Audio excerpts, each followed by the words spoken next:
and say keyword spend less. A deadly attack in England may prompt restrictions on crossbows. A man suspected of killing the wife and daughters of a BBC radio sports commentator with a crossbow is being treated in a hospital after being found injured in a cemetery. Kyle Clifford is suspected of attacking Carol Hunt, who was 61, and her daughters Hannah and Louise, who were in their 20s. They were found dead at their home in Bushey, a suburban community northwest of London. The victims are the wife and daughters of John Hunt, a BBC horse racing commentator. The British government says it's considering whether to tighten the laws on owning crossbows.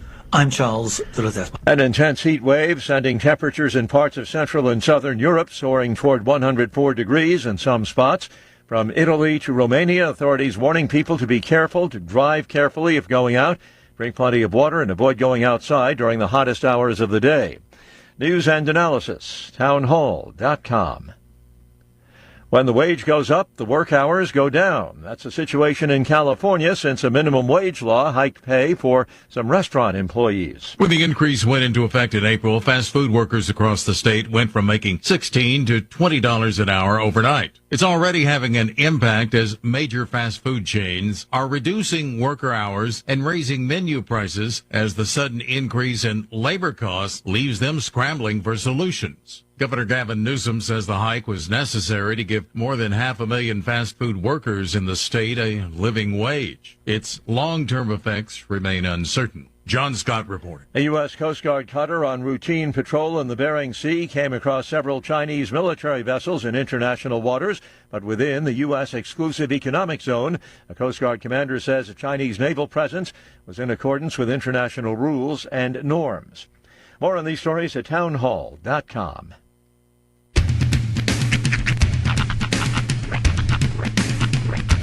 What in the wide, wide world of sports is going on here?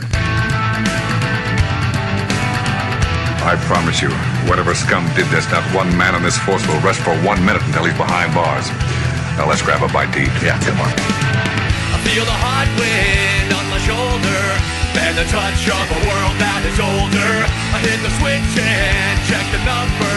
I leave it on and then I slumber. I hear the rhythm ringing through it. Flamenco guitar and cumbia music. I hear the talking of the DJ. The Revolution, what does he say? I'm on a Mexican radio. I'm on a Mexican radio. Broadcasting live from high atop the J.P. White Building in downtown Roswell, New Mexico. It's Mornings with Mike Winters on 106.5 Roswell's Talk FM. Is that what I sound like when I talk? Now, here's your host, Mike Winters. And good morning, one and all. Welcome to a morning without Mike Winters on 106.5 Roswell's Talk FM. Yes, I ain't he. That wouldn't be me. No, Mixmaster Mike Winters off enjoying the post-mortem, I guess is what it would be, of last evening's absolute banger of a concert. And I've seen some videos, so Mike can't deny that you were enjoying just as vehemently as Kim was. One DJ Jazzy Jeff along with Paula Abdul and your headliners for the evening, New Kids on the Block, aka NKOTB, and yes, they absolutely brought the show and subsequently brought the house down. Can't wait to hear some stories and see more pics and video from that concert. The Journal Pavilion looked pretty solidly packed out. I'm kind of impressed that New Kids, Paula Abdul, and DJ Jazzy Jeff still have that kind of pull. That being said, it did look like a fun concert. Mike will be back hopefully tomorrow, right here back in the captain's chair to regale us with stories from the concert and all the fun that was had there.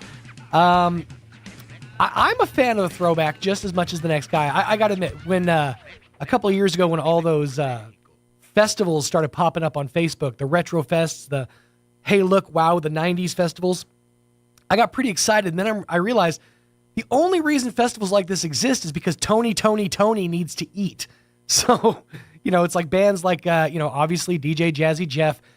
Think about your traditional 90s fare, your Smash Mouths, although may the lead singer rest in peace. Of course, Bare Naked Ladies, B&L, one of the bigger hit makers of the 90s. And of course, then there's the uprising of the pop punk scene, for which I spent many of my high school and college years being a huge fan of. And everybody always said the same thing about my genre of music, and that's, you only like them because they sing nasal. Like, that's exactly right, and I can sing along with them.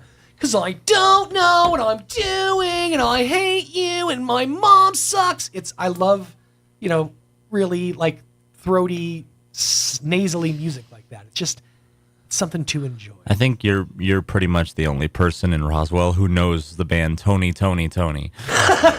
Actually, I'm not even sure if it's Tony, or as it was said on Rick and Morty, Tony Toad.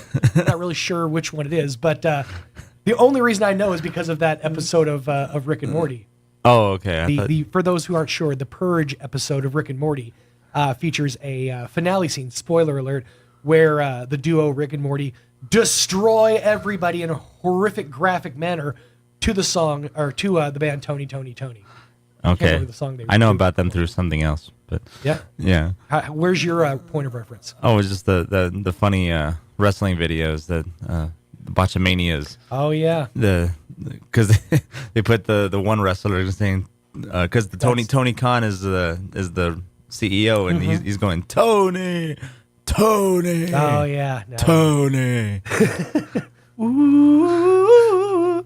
But yeah, a great time to be had by Mike and Kim last evening at the concert. He'll tell us all about it tomorrow. I'm actually really excited because this is, we're less than a week, actually exactly 1 week away from when I'm heading up to Denver, Colorado to see AJR live in concert. Oh. Yeah, they're doing this is the first time they're actually doing a stadium tour, so it's actually going to be at Mile High, or at the big stadium up there. Wow. So. Can you take me with you? I wish I could, man. I see. Here's the thing. I got these tickets on a Black Friday sale. The ticket that I got, myself and my friend Misty, we got them on a Black Friday sale. So literally, I've had this ticket for 1 week from tomorrow since the day after Thanksgiving. Oh, that's the problem with and I've always had this problem with concerts. It's like, yeah, I'd love to go see more shows, but I have to know what I'm doing 7 months from now. Yeah. I don't know what I'm doing 7 minutes from now. I mean, I don't really keep that close of a track of what's actually happening in my life. So I don't know what's happening 7 minutes from now, let alone half a year from now. But we were able to keep the schedules clear, more or less because I basically strong-armed my way into it and said, look, I don't ever get to do anything fun. Let me go and do this one thing, then I'll come back and be responsible boy again, okay? Yeah. But yeah, I'm really, really excited for this one. AJR has quickly become one of my favorite bands. Actually, one of the only mainstream bands that I've seen in concert. And this will be more than once. I guess Bowling for Soup technically counts as a mainstream band that I was kind of into. So yeah, I've seen them in the last calendar year, but I don't go to a lot of like concert shows. Okay. But okay. But there was just some dead air there. Well, I was waiting because I thought you had something you were going to say, and he came back with okay. But I have a buddy who his whole personality is basically I go to concerts, and he goes to like probably 14, 15 shows every single year, and they're all bangers. I've actually seen he has not one but two of those big 3-ring binders full of pages of ticket stubs and of concert programs that are signed and all kinds of stuff. But I'm sorry, but I hate those people. I mean, my life is better than you people without actually saying it. Well, yeah, but also I've seen how he lives the rest of his life, and it's not like that. He's just a man who enjoys live music. Right. Like, he's dude I'm talking about in question, and this is going to give it away. He's seen Trans-Siberian Orchestra almost every single year for the last decade. Okay. Yeah, it's become like his gimmick. He goes dressed as Santa Claus. He hands out little inflatable guitars. It's kind of a cool thing, but concert goer du jour, not my bag. But when I get an opportunity to go to a concert, boy, I enjoy the heck out of it. And this will also be the third Meow Wolf I've had a chance to visit, because while we're up there, we're going to hit the Convergence Station. Okay. And have you ever been to Meow Wolf? I have not yet. It's a lot of fun. It's really it's basically an art exhibit. It's several artists that get together. It's a collective, and they put together this story. Each one of the Meow Wolves has its own kind of self-contained story. Like the one in Santa Fe is called The House of Eternal Return. It's basically, the story is about this family that gets sucked into this portal, and their whole house is basically a part of this portal. And then that the house is the starting off point, and you kind of venture out from that into like the gardens and stuff like that. And it's really like psychedelic, a lot of colors. If you've ever done any kind of elevated helpers, like maybe an organic mushroom or two, it really does make those colors pop. But the one in Vegas is actually my favorite. That's Omega Mart, because it's set up like a grocery store, like one of the old school grocery stores with the discolored linoleum on the floor. But then you venture into this tunnel, and you go to this portal of this complete different dimension. It's a lot of fun. So I'm really looking forward to getting a chance to go to Meow Wolf.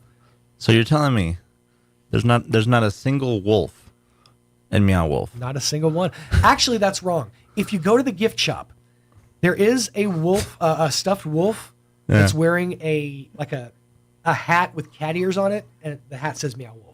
Oh, okay. It's like $50, but okay. it's there. I always wondered why it was called Meow Wolf. You ever wonder that? They just sort of landed on the name. The other thing that I'm really excited about, and this is sort of burying the lead, my sister is actually flying from Oklahoma to see this show with us. That was last minute. Like, we had an extra ticket, and my sister kind of connected with Misty and said, "Hey, I like AJR too." So we're all going. It's basically cool. All my favorite people going to see my favorite band. It's really looking forward to that. It's gonna be a good time. Oh, look, she's actually watching. My sister's tuned in this morning. But 1 week and counting away from our venture off point, and really looking forward to it. Yeah, I've always wanted to go to Denver for some reason. Have you never been? What's the biggest city that you've been to? Probably California. Yeah, the big city of California. L.A. L.A. I don't know. I was young. Okay. Dallas is probably the biggest city like square foot wise city I've been to, and also the most terrifying. If I never drive in Dallas again, actually, I was in Dallas. I can die a happy man. It is not a fun place to be. What about concerts? Las Vegas. Actually, I think I've been there. I've been there once. Vegas is big in venue. It's really not that big in size. Right. At population, sure, but a lot of the people that you see in Vegas aren't from Vegas. What about concerts? What's like the biggest concert that you've ever been to that you remember? Skillet. Oh, dude, I love Skillet. Actually, I saw them in Carlsbad. I saw Skillet before they kind of went mainstream. This was at there used to be this thing in Albuquerque called Freedom Fest. The radio station in Albuquerque, KLYT, the Christian station, they would throw this big 2-day festival at Cliffs Amusement Park. They bring in bands and all that. And I saw Skillet off their Hey You, I Love Your Soul album. That was like one of their very, very first ones before Skillet kind of broke mainstream and stuff. That was, and the show got rained out. They played like 3 songs, and then a storm came, and they had to grab all their equipment and pull it back. But that was fun. That was a good time. That's pretty funny. But definitely looking forward to hearing from Mixmaster Mike tomorrow and all the fun stories to come from that. Good morning, Miss Kim. She's checking in on the chat as well. Let me give you the rundown for this morning's program. We are going to replay a few interviews. Starting off here in the 7 o'clock hour, around 7:23 or so, we're going to replay the interview that Mike had with the Chaves County Federated Republican women, Ms. Joan Bouet and Janine Best, from a couple days ago. Had a great conversation, and we'll replay that interview coming up here in just a few minutes on this Thursday morning. Then in the 8 o'clock hour, around 8:15 or so, we'll have we're going to replay the interview that Mike had with Brandon Williams and Rick Kraft from the Leadership Roswell Alumni Association. The association is gearing up for the new session and obviously looking for folks. So if you're interested, take a listen to that interview. It's going to have a lot of great information.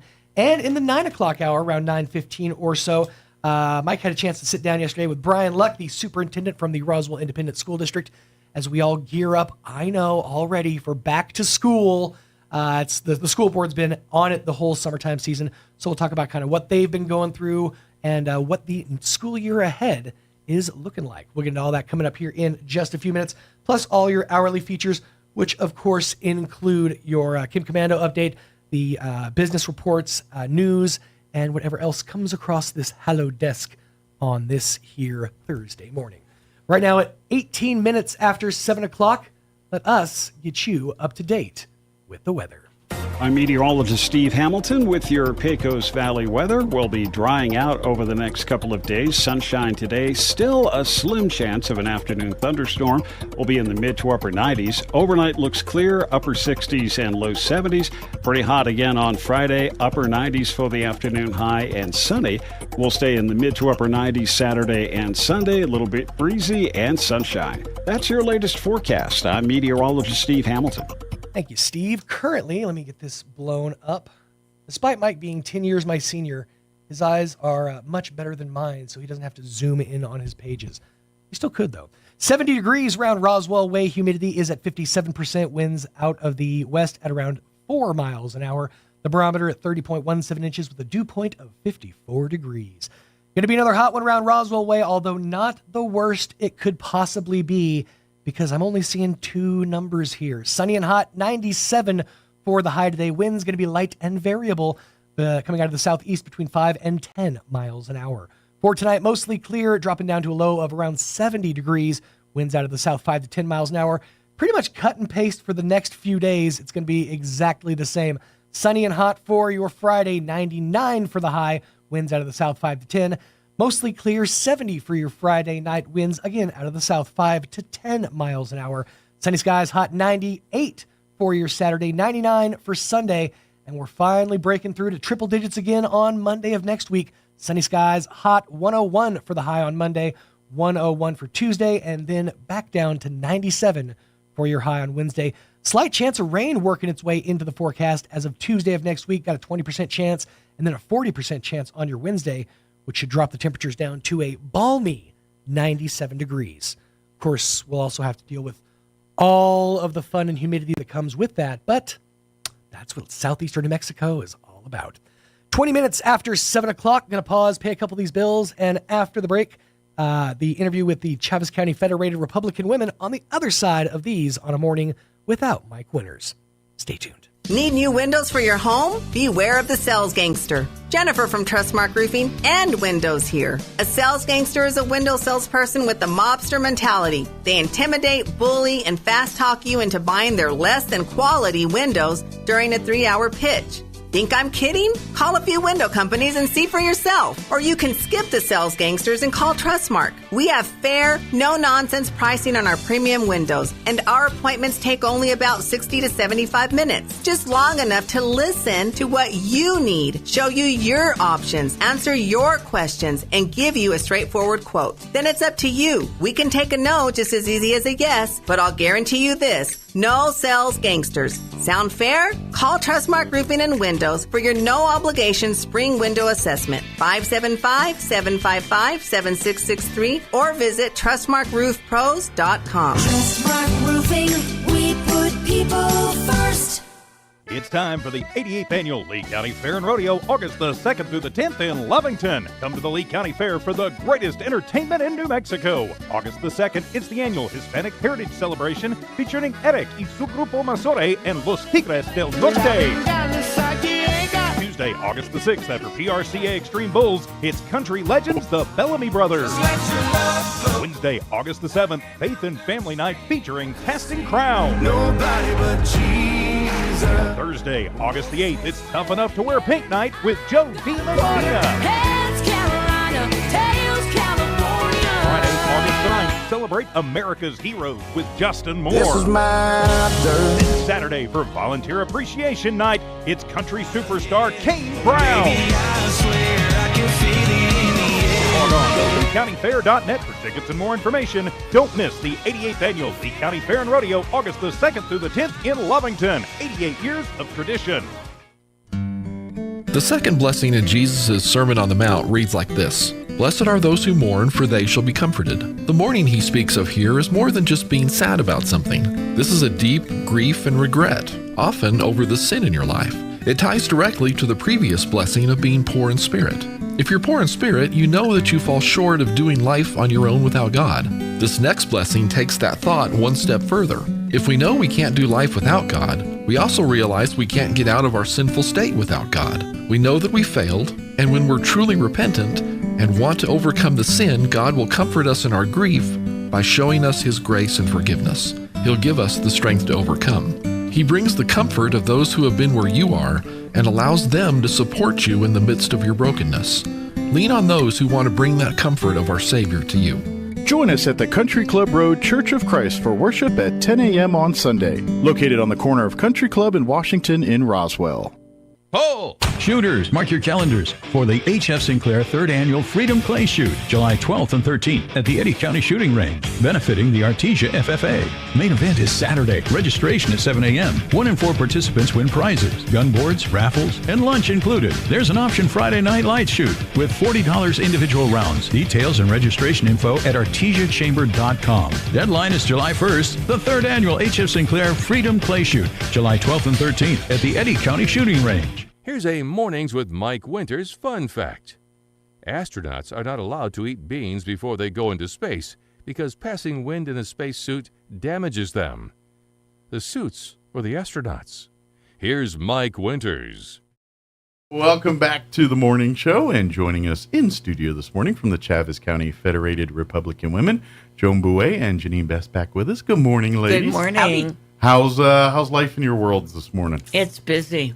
It's busy. It is busy. I mean, even just coming off last week with 4th of July, UFO Festival, all that stuff. I felt like Monday people took day off that were involved in all that, but now we're kind of full into this week and back hitting the ground running with kind of normal routines. And, oh, by the way, it's election year and all that other stuff. So, you know. Exactly. So I can see why you're a little bit busy. We're right? busy. Yeah, We're busy. But it's a good thing. It's a very good thing. Yeah. Now, for folks not familiar, the Chaves County Federated Republican Women, you can probably figure out through the title what they do is they support Republican candidates throughout New Mexico and nationally, you know, as a general. Obviously, the Chaves County, we kind of focus on Chaves County members and things, but and recruiting and working through Chaves County. But it's a platform to inform and for conservative voters and for conservative-minded people, a platform for you to work together and support the issues that you believe are important for our state and country. And so that being said, you guys have monthly meetings, which, by the way, it will be next Wednesday, and it's at the Convention and Civic Center. Correct. And they always provide a delicious meal beforehand, and then they have great speakers. Usually this time of year, it's going to be people running for various offices. It's candidates. Yeah. And so sometimes it's, different, but since we're in an election cycle, a lot of times each month it's going to be candidates running for office. And the cool part about this is yes, they do a formal speech and talk to you, but it's over lunch. So if beforehand everyone's kind of meandering around and mingling and afterwards too, so you really get a chance to ask questions and talk to these candidates and see them in a forum that isn't formal per se. Exactly. They do a speech, but you get to talk to them and say, so when hey, I'm really curious about this bill. What do you think about that? You get to pick their brains and hear their responses and hear firsthand without the filter of a media doing something. True. So that's what's really. And by the way, you get the food's delicious every month, so you're going to be kind of. I'm not going to lie. So what do you want to know from us? Yeah, what's the meal? What's the meal? Who's the speaker? I mean, you got the whole spiel. I know. Okay, let her. This is my problem with being a DJ. I have the need to talk all the time, and sometimes somebody needs to shut me up. All right. Let's let Joan do her thing. Okay. Well, let me start out by letting you know that we have a very special very special young guest coming. Her name is Molly Pirtle. Okay. And after the pledge, she's going to be reciting this Ragged Old Flag. Ooh, very good. And so it's nice to have young people involved. I've heard a John Wayne version of it. She's going to do better, I think. This is I forget who actually wrote the song, but anyway, it is a poem, and she'll be doing that. The other thing that we're doing, we decided under Caring for America, and Janine is also our Caring for America chair, we decided to donate money to the New Mexico Military Institute IPA Lunch for Kids program. Oh, cool. So that's $450 that we've taken out of our budget. And basically, we will be helping one child throughout the year for a free lunch. Oh, great. Excellent. And we think that's very important. Absolutely. We did get a request. So we will have some guests from NIMI, and I guess the new superintendent, who is Dr. Nina Leacock, will be coming to accept that check. Oh, great. So so folks who never met the new superintendent, might be your first chance to shake hands and get a chance to meet them and talk with them a little bit. And I will tell you, we've got two great speakers. Steve Jones, who is candidate for Congressional District 1, will be coming. And Sharon Klostscholich. Yeah, that's a mouthful to say. I like to listen to her say it. Sharon will be coming in. I just call her Sharon C. That's probably the smart thing. And these two people, we met them up at a gala 2 weeks ago. They're working hard. Sure. Sharon is actually looking good. Yeah, she was, and she's very grassroots and very, these are candidates that just are concerned and are running. They don't have the resume of I served as a Congress, you know what I mean? Like the political resume that some people, quite frankly, are stale of. Correct. Well, she was a legislator for a couple terms. She is Navajo. Sure. Very well spoken. So we're going to have each of them, and they're coming from a distance. Yeah. So we want to give them a lot of time. Yeah. Extra plate of beans or whatever's on the That's not on the menu, but okay. Whatever's on the menu. I'll let Janine, because he loves to hear the menu. I'm a man. I run on my stomach. As you know, we skipped last month. Yes. We skipped last month because of the Ruidoso fires and all the people coming in. The convention center was preoccupied at that Correct. time. So we just moved that menu on down. Okay. And we're having the croissant sandwich variety, coleslaw, pickled spears, water, tea, dessert. Perfect summer lunch. Perfect. And what we did last time, this is the second time Peppers is making it for us, because what we did last time is we donated that lunch because it was already bought. Sure, and the food's there. And the food was there. We donated it over to the Institute at the Godfrey Center. Yeah, because they were, at that time, were serving as a evacuation center as well, too. So we just moved it over there, so now they're making the same lunch again. Great. So if you were like really hankering for it, it's like, man, I wanted to eat Exactly. It's back. Come on down, and you get to, and really you get listen. We joke, and the food is important, but please come and listen. It's really a great opportunity to network, to talk to people. Generally speaking, there's usually more than just the elected officials that are, speaking that day that are usually in attendance here. Some of the other candidates will probably be there. They'll be there. Yeah, they'll be there. Yeah, so you can talk to them one-on-one. Yep. They won't maybe be formally speaking, but certainly you get a chance to talk with them for a few They all minutes. had their chance. Sure. Okay, so they'll get a chance to say a minute or two. We had every candidate that was in a contested race come and speak with us. Oh, great. Okay. And then in June, we were supposed to have every candidate that was not in a contested race, and unfortunately, our meeting was canceled. Actually, it's kind of perfect timing. It is perfect timing. Because the planets aligned. Since they had no one running against them, they didn't have to Sure, stand on a box. they don't have to stump, per se. They didn't have to stand on a box. Yeah. We did want people to get to know them because a lot of them are new. Absolutely. And we wanted people And that's a good thing, by the way. We need fresh faces, new faces, new ideas, new people in the room making decisions sometimes. We need that. Yes. Amen. And I will mention, we do have a sponsor for each of our lunches. Excellent. And so people volunteer to be a sponsor. We thank them very much. And we do it this month. It's EJ and Toby Farrat. All right. Will be our sponsor. And we do not pay for dessert. Everything is getting so outrageously expensive. Yeah. Janine was telling me this morning a box of cereal is $10. Yeah. $10. Yeah, nothing's cheap. So I am going to tell you, I have the most incredible board anybody would want to have. And each of them are bringing dessert 1 month. Ah, nice. So this month it is Angel Mays, who is our treasurer. She can sew. Can she cook? Yes. I know she can sew. I will bet she hit Sam's Club. All right. I was like, I know she can sew, and she's pretty good with her hands. I didn't know she could do, what's her baking and cooking. I will tell you, history. Janine and I went up to our summer meeting, which was in Bernalillo at the Santa Ana Casino. Okay. And then we also attended a gala, which was a fundraiser for the New Mexico Federation of Republican Women. Excellent. So we really did get to meet a lot of candidates. Well, it's a gala to you. It's a gala to me. Oh. Gala, tomato, tomato. Potato. G was curious because I know we live in the conservative part of the state. Very aware of this. This is, we're the majority here. Yes. But when you go to the state conventions and stuff, what kind of numbers are you seeing from other parts? Are they coming strong like we are, or is it we still need help there? No. As a matter of fact, some of the other counties had such low turnout in the primary. Now, last year, I believe we had 2 years ago, during the gubernatorial, we had 28% Republicans come out. We worked it hard this time. Yeah. We knocked on doors. We made phone calls. Obviously, the candidates walked. The candidates sent out brochures. Yeah. We had 33% of the Republicans come out to vote. And this is where I think, and this is not just a Republican, this is just an issue, is that we need to, because there's such in the world today that people tell you, if you don't vote my way, your vote don't count kind of thing.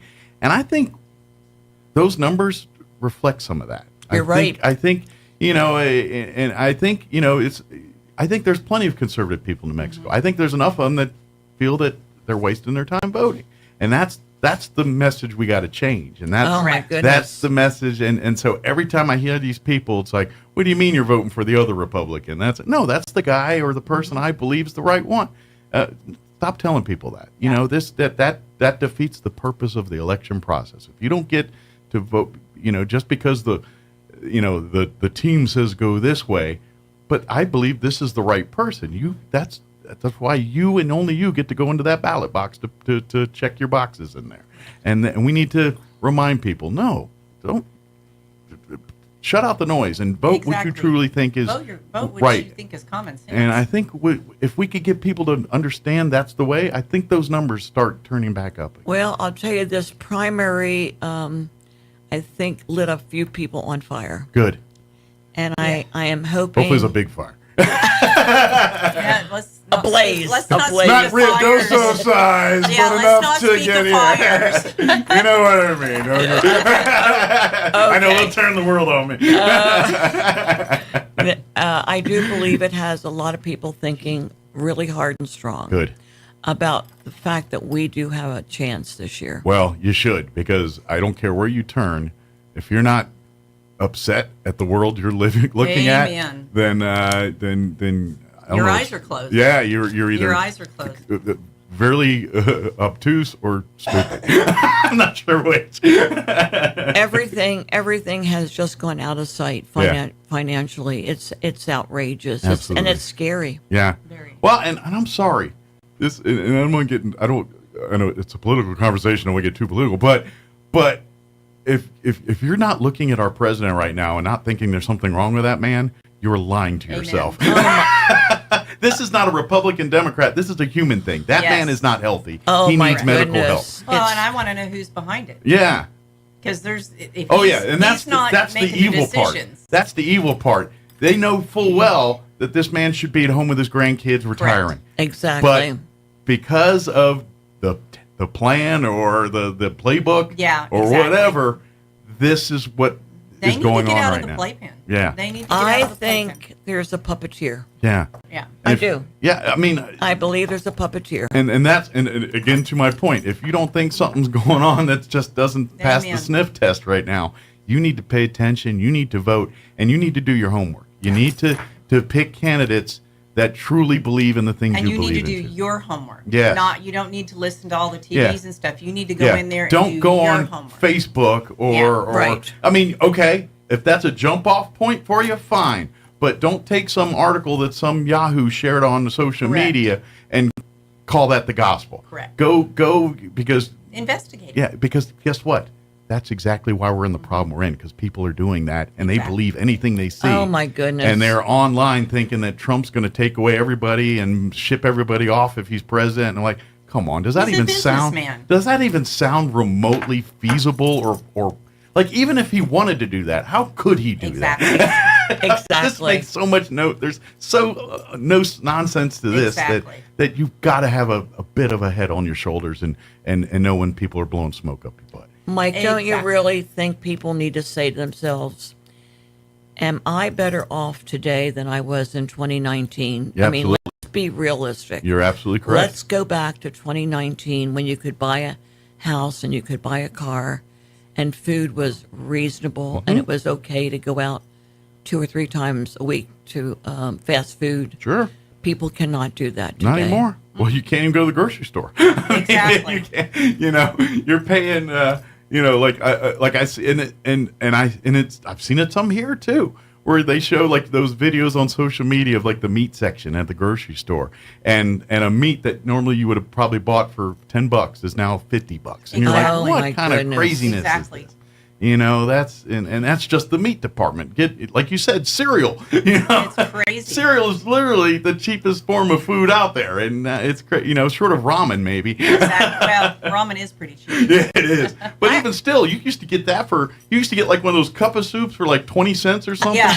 Now I think you can get them for like $1 or something. Yeah. Like, geez, you can't even get that for. Exactly. I would like to go on a lighter note and let Janine tell you what we did. One of our projects is the Assurance Home. Yes. And we do that through our Caring for America. And so I will start it off and then I'll let her finish. I did call the counselor, and we do Christmas, Valentine, St. Patrick, and the 4th of July. Okay. And they pretty much have what they need, but we want this to be a fun time for Sure. them.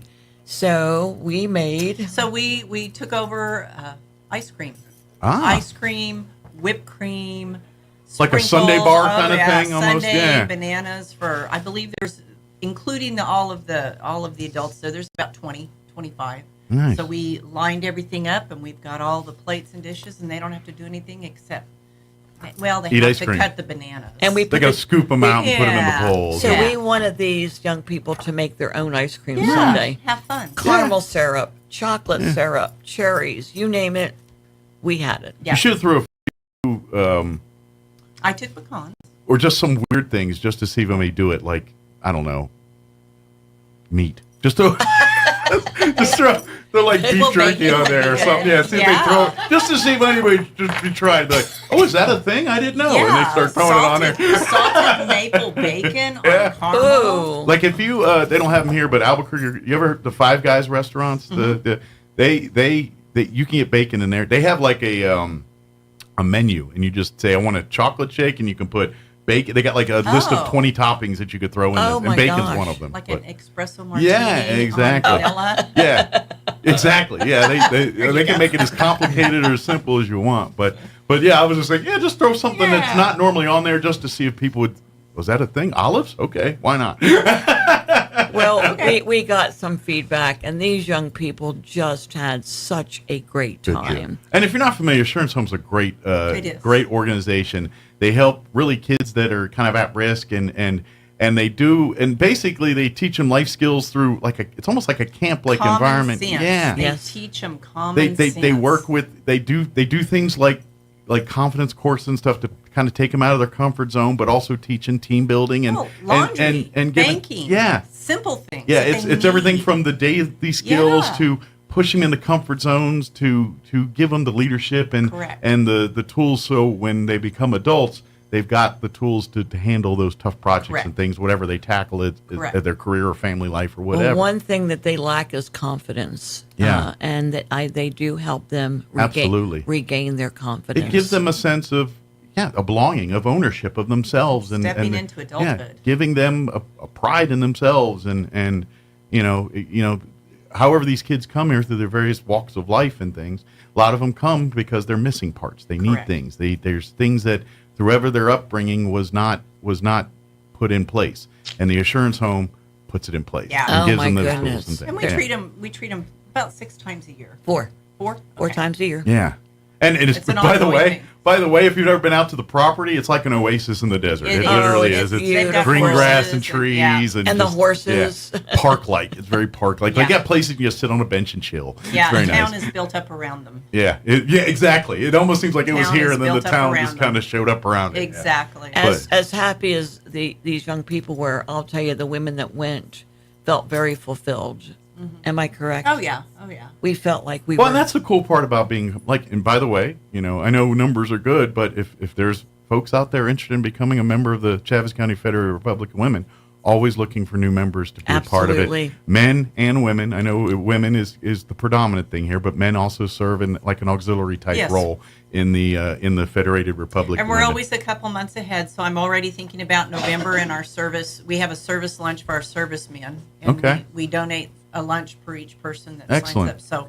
So we had 44 veterans. 44 veterans last year. Oh yeah, the veteran, and like when you do your Yeah. annual veterans luncheon, that's always probably your biggest Yeah, attended it is. event. So and we always everything need else, so. extra help there and extra volunteers Absolutely. there to help us out there. But even throughout the thing, because you have your youth scholarship program and working with youth mentorship, and when they're not doing the political side of it, they're at places like the Assurance Home and doing the so it's a year-round thing, even when Exactly. it's this year's kind of busy because of an election year, but next year will be a little bit quieter in the political front, so they can focus more on Assurance Home and some of those things while still keeping an eye to the other stuff. Well, you mentioned our scholarship.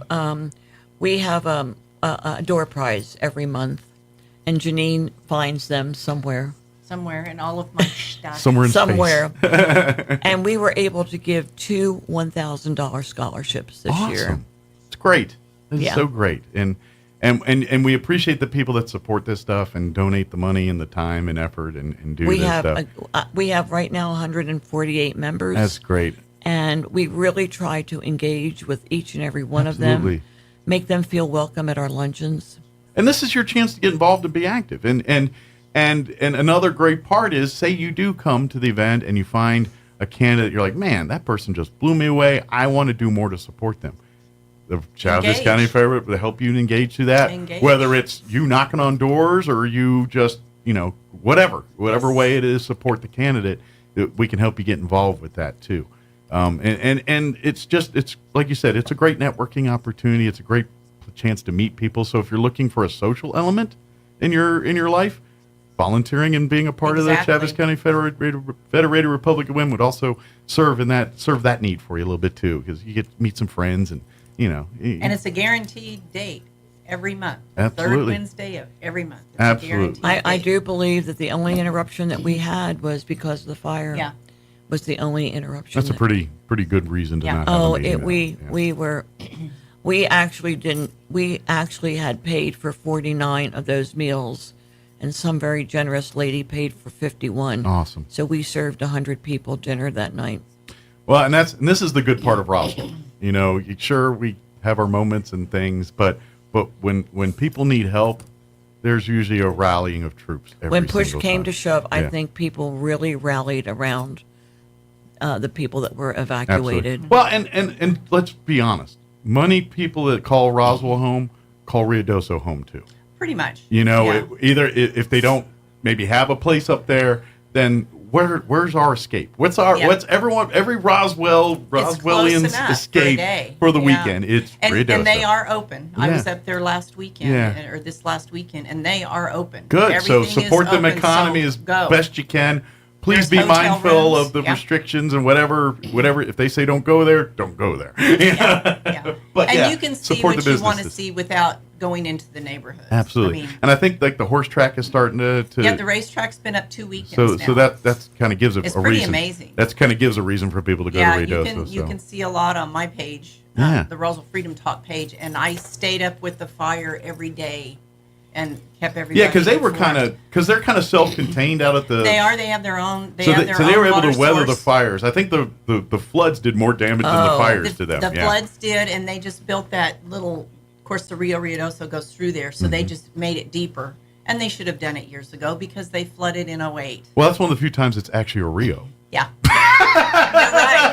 You're right. The only problem is the thoroughbred track. But I stopped by there yesterday on the way home, and they're cleaning it up, and they'll be ready to run thoroughbreds by this coming weekend. Excellent. So, so if you're looking for some weekend entertainment, Ruidoso would love to have you. And they're but like all I said, open. Be mindful and be, if I there's danced 3 nights this last weekend, so Nice. they're Good all deal. open. So good deal. So yeah, support those restaurants. They're coming and all the shops. Absolutely. The shops. And I imagine the bars and things are going to have concerts and fundraising. yeah. Please They're go all to them, already rocking support and them. Support them because I'm sure those fundraisers are all going to support those displaced people that are still trying to get back. The grocery back stores to are life. all full and everything. They did not falter. I was so amazed on how everybody worked together. Yeah. There was no hiccups whatsoever between all of our Roswell folks helping and all of that, and Church on the Move and all the churches that helped. Sure. The governments really didn't even have to step in. To be honest, once they did, it kind of It was made kind it of a you're right. kind of You're made right. it gummed it up the works a Because little bit. these are good common sense folks, and they knew exactly. You kind of got it till y'all rolled Yeah. in and gummed up the works a little bit. Exactly. I didn't want to say that. Though. I can say Okay. it. What are they gonna We'll do? let you say it. I'm just curious, Janine. You have probably a better feel. How many people were in Roswell during that time between our hotels and? They were overflowing to Clovis, Lubbock, El Paso. We were at full capacity. We were at full capacity. All of our hotels were at full capacity. Yeah. I know I had 7 folks in my house. Yeah. And animals and critters and stuff. And the fair was, the fair, and what they so- couldn't hold, they were sending out to ranches and different Correct. places. So your biggest biggest assets in this town were the private industries. Absolutely. The connections. Godfrey had quite a setup. The university had quite a setup. Roswell only set up 100 beds. I was pretty disappointed in the city for Was doing that that, the but I'm not convention? allowed to say that since I'm no longer on the city. I was very disappointed in the city. But good news is the town But the rallied. good news is the private industries Sure. took a hold. Yeah. I know that Clovis and Portales gave their hotel rooms for like $55. There were a few here that gouged, but that's being taken care of. Yeah, we saw that on the news. Yeah. They There's were still- made public yeah. very quickly. If you ride Yeah. around Ruidoso, you still have the Good Samaritan. Billy Graham is there. He's sitting in the Walmart parking lot with all of his big trucks and trailers. His yeah, I can't remember what they call that. The I don't support. know. Yeah, support team. like, They're all it's there. Kind of like a triage thing. Yeah. It gives me goosebumps to see all the parking lots filled with all the Good Samaritans and all of that, and water everywhere and sandbags everywhere. You can just go and pick it up. One of the positives of getting national attention. Oh my goodness, that's a tough way to go. Yeah. It is a positive. That's one of the positives. Is And of course, I always think a little different than most folk. I'm like, man, they're going to have to resurvey all that land in Upper Canyon because you had cabins here and cabin here. Sure. And so they're going to have to resurvey all of it so they know exactly where they're going to rebuild. Sure. I just hope they catch. Obviously the one was lightning, but the other one that they're still investigating. Well, you may think it's lightning, but some of us have our doubts. Well, but this is what the official. I hope. Correct. I hope that the investigation comes to fruition on the other Well, one. and because you this know is me, I have all my conspiracy theories. Sure. And I even have that on the UFO thing. Well, so, you hey. can get online and see about 70 of them. They Yeah. got every you name it. They pretty much you could find. Just pick a random person. Yeah. You could probably find a conspiracy that Yeah. blames them in some way, shape, or Yeah, form. exactly. But that doesn't mean there wasn't shadiness. Wonderful sandwiches Yes. on July 17th. Next Wednesday, come out to the Roswell Convention and Civic Center. Peppers is serving us. Peppers is serving delicious sandwiches. If you can remember to save them some headache, RSVP prior to coming if you would like a meal. If you don't want a meal and just want to come, you don't have to RSVP for anything. Just show up. Right. Well, and to be honest, we have plenty. if you show up last minute and forgot to RSVP, we'll still get you fed. Yeah. But we will. But if you do plan on eating, save them a little bit of time and headache. And it's reasonable, $17. Yeah. For lunch. For a complete meal. And I think if you go out on your own, that'll get you an appetizer now. About I'm talking everything. Yeah. Iced tea, sandwiches. Yeah, exactly. Side dishes. You get an dessert. appetizer for about $17 if you go out to eat on your own. So come join us. Come and like we said, And you don't come have to here. leave a tip. Exactly. There's exactly. not even a tip left. No. I'm No. a big tipper, so I don't. But please come and hear our guest speakers. Come and ask questions. And if you're interested in becoming a member, please come to the meeting. there'll be a few people you can talk to while you're there. We'll have lots of applications available. Excellent. And of course, if you're wanting to get more involved, the people you need to talk to will be out at the convention center next week. Absolutely. Correct. 11 or 11:30. I always forget. 11:30 is that time. They'll start serving around noon. Everything around 11 is when they start Mandarin and getting together. And then usually shortly after food's going and served, they start the actual meeting here. So. We do. Good deal. Is there anything we missed? I think we covered everything today. Chaves County Federated Republic Women has a Facebook page. You can like and follow it. Yes. Shoot if you want to RSVP. That's a great place to just shoot them, and they can make a tally and make sure they're prepared for you for next Wednesday. Correct. So. Thank you. Good deal. Well, thank you, ladies. Thank you. We'll see you next time. Thank you. See you in a month. Try not to be too busy. Okay. So, Take care. Thank you. The village of Ruidoso issued evacuation orders for several areas again Wednesday because of flash flooding. This just one day after the village of Ruidoso invited visitors and residents back after the fires. The orders included areas along Cedar Creek, Upper Canyon, and Brady Canyon, as well as Paradise Canyon and Hull. Flash flooding was also causing concerns about gas leaks. An evacuation shelter was established at the White Canyon Relief Center at 687 Hall Road. A coalition of more than 40 different groups, mental health providers, and other individuals from across New Mexico signed a letter to Governor Michelle Lujan Grisham this week, urging her to halt the legislative special session she called for on July 18th. With just weeks before the session's scheduled start, the groups wrote that there is an obvious lack of consensus between lawmakers on the governor's plans, adding that there is simply no way to achieve the solutions that New Mexicans deserve. On Tuesday afternoon, however, a spokesperson for the governor said she is moving forward with a special session and characterized the group's letter as calling for, quote, doing nothing. You're up to date. I'm Jared Sorello. So you'd like to have a garden, but where do you start? With your phone, of course. I'm Kim Commando for Incogni. Stop robocalls, spam text, junk email, and remove yourself from the internet. Get 60% off today at privacykim.com. You may have a green thumb, but you don't know what kind of plants you can grow or when to plant them. I have a few apps to help. Planta is a favorite. Not sure how much your plants need to be watered? The app will send notifications to remind you. Nice. It also has a built-in light meter to tell you if your plant is suitable for your home based on lighting conditions. Now, what if your plant is looking sickly? The best app for that is called Picture This. Take a snap of the sick plant, and it will diagnose and send a treatment plan to get your green friends back to life. Here's a pro tip that's free.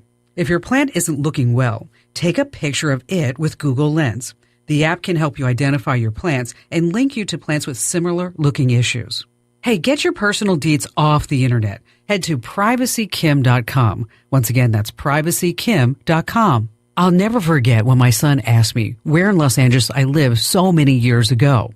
I couldn't remember the house number on the street, but a couple of minutes later, Ian read me the exact address. He found it on a People Search website for free, along with my personal cell phone number. Yikes. It's not just me. I hear from folks all the time, shocked at what they can find out about themselves online. That's where Incogni comes in.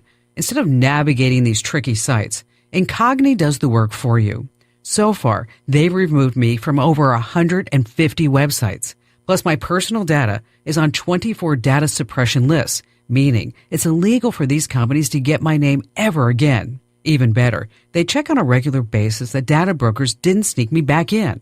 Try it for yourself and see how easy it is. Get 60% off with Incogni at privacykim.com. That's privacykim.com. 60% off now. privacykim.com. With the Wall Street Business Report, I'm Bill Alexander. Federal Reserve Chair Jerome Powell said the U.S. Central Bank will make an interest rate decision when and as they are needed, pushing back on suggestions that the September rate cut could be seen as a political act ahead of the fall presidential election. Well over 1.5 million customers remained without power in Texas on Wednesday, 2 days after Hurricane Beryl made landfall, as progress to restore electricity was slow the night before, hampering efforts to quickly restart critical oil infrastructure. Retailers want back-to-school season to start earlier than ever, with deals on sneakers, computers, kids' clothing, and backpacks. Walmart and Target hope to entice parents to start back-to-school shopping and capture dollars that might otherwise go to Amazon. Walmart said it will build 5 new warehouses with a high-tech spin, aiming to bolster and speed up distribution of perishable products to its 4,600 stores. For the Wall Street Business Report, I'm Bill Alexander in Washington.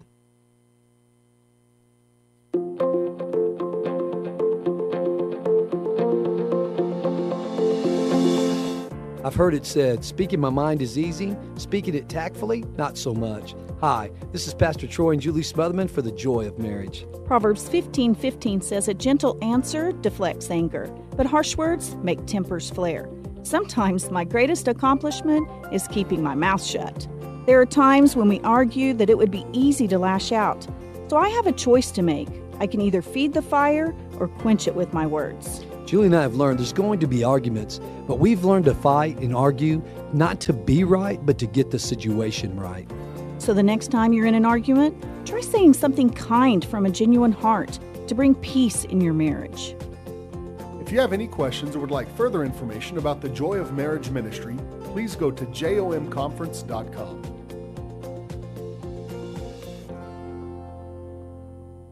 At River Flooring, Roswell's premier quality flooring destination, commitment to excellence is key. Serving all of southeastern New Mexico, River Flooring offers a vast selection of flooring options at the lowest prices in town, ensuring you the best value with their price match guarantee. At River Flooring, you get free in-home estimates, convenient next-day appointments, financing options, and excellent service you don't find at big box stores. From hardwood and tile to luxury vinyl and carpet, River Flooring wants to earn your business, residential or commercial. To learn more about River Flooring and the many services offered, visit their website at riverflooring.com or stop by 205 North Virginia in Roswell and meet the River Flooring family and staff today. Open Monday through Friday, 7 a.m. to 6 p.m.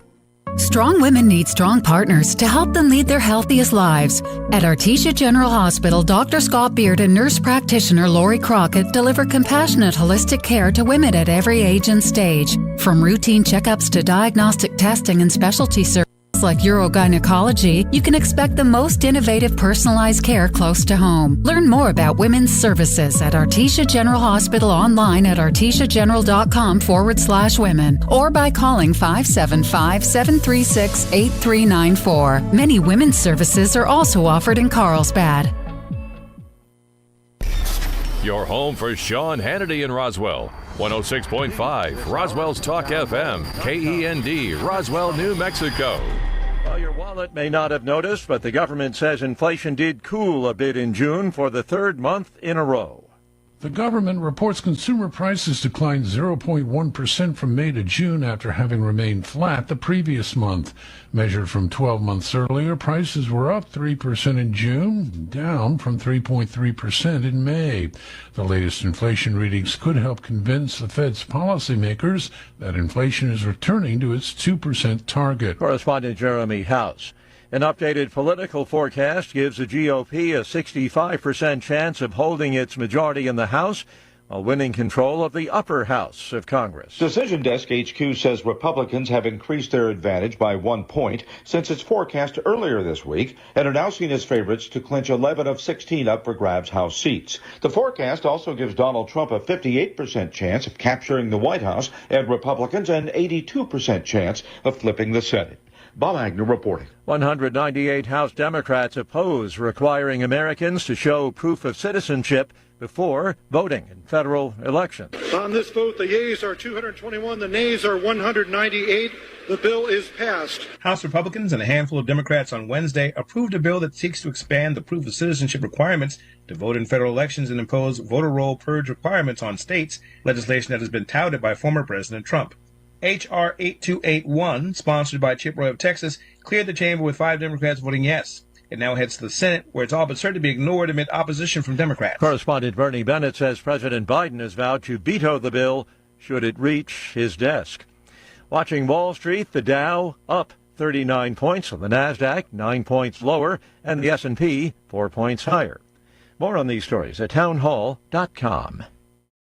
Here's an important message from the Diabetes Solution Center. Do you like pricking your fingers to test your blood sugar levels? No one does, but it's important to maintain your health. And now, by wearing a small remote device called a continuous glucose monitor, or CGM, you don't need to prick your fingers anymore. It's easy to use and helps you make more accurate diabetes treatment decisions. If you are testing your blood sugar 3 or more times daily, injecting insulin, or using an insulin pump, call the Diabetes Solution Center right now. And if you have Medicare or most major insurance coverage, you may be able to get a new CGM at little to no out-of-pocket cost. Shipping is free, and we'll even bill your insurance company for you. If you are testing your blood sugar 3 or more times daily, injecting insulin, or using an insulin pump, call the Diabetes Solution Center right now to learn how to end the painful finger sticks and get your own continuous glucose monitor, or CGM, at little to no out-of-pocket cost. Political turmoil in Bolivia. Backers of the country's president and his predecessor have battled in the streets of the government capital as an electoral court debates the rules for next year's national election. Several people were injured in the clashes, including the mayor of La Paz, who turned up at the demonstrations to appeal for calm. The two left-wing politicians used to be close friends and allies, but they've been fighting over the right to represent the governing Mas party in the presidential poll. Relations have deteriorated further since Mr. Morales accused Mr. Arce of staging a coup 2 weeks ago, when hundreds of soldiers encircled government buildings for a couple of hours. The BBC's Leonardo Russia. British regulators slashing proposed rate increases by water companies, reducing their revenue at a time that they're struggling to persuade investors to finance efforts to reduce sewage spills. Those spills have fouled waterways all across the UK. News and analysis, townhall.com. Thankfully, an alert trucker was in the right place at the right time. A Louisiana sheriff says a 1-year-old boy survived 2 days of sometimes stormy weather before a truck driver spotted him crawling along a roadside. Sheriff Stitch Guillory is calling the child a miracle baby. He was spotted in southwest Louisiana a day after his 4-year-old brother was found dead and his mother was arrested in Mississippi. Autopsy reports were pending on the 4-year-old who was found in a lake behind an Interstate 10 welcome center near the Texas state line. The mother was found and arrested in Meridian, Mississippi. She is so far facing a charge of failing to report a missing child and is awaiting extradition. I'm Haya Panjwani. 3 people shot to death last night, Alameda, California. Police say they do have a person of interest in custody. The victims, apparently all members of one family, their bodies were found in a house. Police say additional family members were injured and they were taken to a hospital. More on these stories, townhall.com.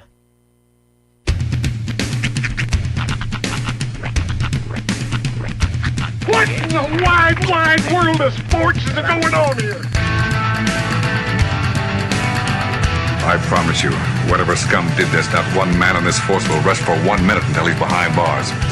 Now let's grab a bite to eat. Yeah, come on. I feel the hot wind on my shoulder and the touch of a world that is older. I hit the switch and check the number. I leave it on and then I slumber. I hear the rhythm ringing through it. Flamenco guitar and cumbia music. I hear the talking of the DJ. The travelers said, what does he say? I'm on a Mexican radio. I'm on a Mexican radio. Broadcasting live from high atop the J.P. White Building in downtown Roswell, New Mexico. It's Mornings with Mike Winters on 106.5 Roswell's Talk FM. Is that what I sound like when I talk? Now, here's your host, Mike Winters. And good morning, one and all. 6 minutes after 8 o'clock. Welcome to hour number 2. Deuce time. Of a Morning Without Mike Winters on 106.5 Roswell's Talk FM. Happy Thursday. Mixmaster Mike Winters on his way back to Roswell, or he will be on his way back to Roswell after enjoying the concert last evening with one DJ Jazzy Jeff, Paula Abdul, and of course New Kids on the block. I am really curious to hear what DJ Jazzy Jeff actually did. Because, like, he even posed this question outside of like Parents Just Don't Understand or, any of the other songs that he did with Will Smith. What has DJ Jazzy Jeff actually done? I thought DJ Jazzy Jeff was homeless. Well, honestly, I did too. You'd see somebody like him or like Kel Mitchell, for example, would pop up on like Surreal Life back in the day. Yeah. But then those shows kind of went the way of the dodo. So I've met him actually. He's a very nice man. Really? Mm-hmm. When did you have a chance to meet him? At the over in Santa Fe at the Santa Fe Comic Con they had a couple years back. You talking about Kel Mitchell or? Yeah. Okay. Keenan and Kel? Yeah. He's actually a pastor. He's he was. I don't know if he still is. Okay. He was a I didn't know youth that. pastor, I believe, for his church. And he then, I guess the new Good Burger came out, and he's sort of like kind of parlaying that into a little minimal success. I haven't seen him really anything since, but it sort of reignited him. And Well, yeah, it was actually like an hour away from Santa Fe. It was like the Buffalo Thunder. I was out in the field trying to do a rain dance. Yeah, they basically force you to buy a hotel room there to stay there if you want to, because you don't want to drive an hour back to Santa Fe or whatever. Yeah, no, that's totally true. Dustin Rhodes was there too. That is a very odd lineup. Kel Mitchell and Dustin. Was it like a fan fest or like a con? Yeah, Okay. yeah. It was like Elvira was there. Okay. The Blue Power Ranger dude was there. And Dustin Rhodes, like that dude. I didn't even want to meet him. That's how he is so huge and scary looking in real life. He's a mountain of a man, yeah. And when you see him like in the ring, he doesn't look that huge, but to the rest of us, like to the regular people, yeah, he's a whole lot of man. I actually heard an interesting story about his dad. Did you watch any of the Who Killed WCW documentary? No. Okay. So it was Vince though. Huh? It was Russo though. It was a lot. It was a lot of factors. But there was a story about how Dustin Rhodes' father, Dusty Rhodes, the late American Dream, he was sitting backstage after having done, I want to say they said either LSD or something. He was coming down from it, and Dusty Rhodes looked at Kevin Nash and said, "Baby, you are." He said, "You mean like the wizard in The Wizard of Oz?" He said, "No, baby, you Oz." So that's how they came up with the character. Kevin Nash, before when he was in WCW, like early days before he went and became Diesel in WWF, that's how they came up with the character of the Wizard. When he came out in that green costume with the turban on and all that, he hated that. Yeah. Of course, Nash was like anything for a paycheck, but it just made me laugh the way Dusty Rhodes just sitting around in the backstage area going, "Baby, you Oz." Like you're the whole place of Oz? Yeah. The encapsulation of Oz? I don't know exactly how that works. Hey, real quickly, I did want to make a quick note. Last hour, we replayed the interview that Mike had with the Chaves County Federated Republican Women, and we got some comments on the chat talking about commenting on the state of Ruidoso, because during the interview, they did mention that Ruidoso is on the repair track and that they're inviting people to come back and patronize Ruidoso again. But as of right now, Ruidoso is under evacuation orders yet again due to some flash flooding that's been happening in the area. And it actually has been happening for several days now. They had a real bad bout of it last week into the weekend. They cleaned up a little bit and were on the verge of inviting people. I think it was the day they were going to invite people back in to Ruidoso to come back and visit shops and check, obviously, the residents to assess and see what's going on with their homes and whatnot. That's when the flash flood warning happened and more rain continued. And obviously when we have flooding over burned areas, that burn scar, it can easily lead to, water turning into flows, turning into mudslides, rock slides, and all sorts of other dangerous things. So obviously evacuation orders are still in place for Ruidoso. Just wanted to make sure that we clarified the information that Ms. Joan and Ms. Janine were giving out.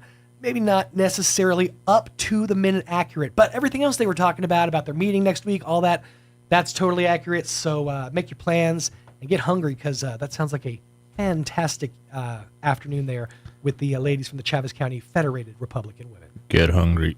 Get hungry, leave happy. Yes, Mixmaster Mike Winters back inside your radios tomorrow morning to regale us all with stories of the road and of getting to see DJ Jazzy Jeff do his thing. I am curious if Paula Abdul broke out MC Scat Cat. It's another one of those. It's like, what are you doing these days?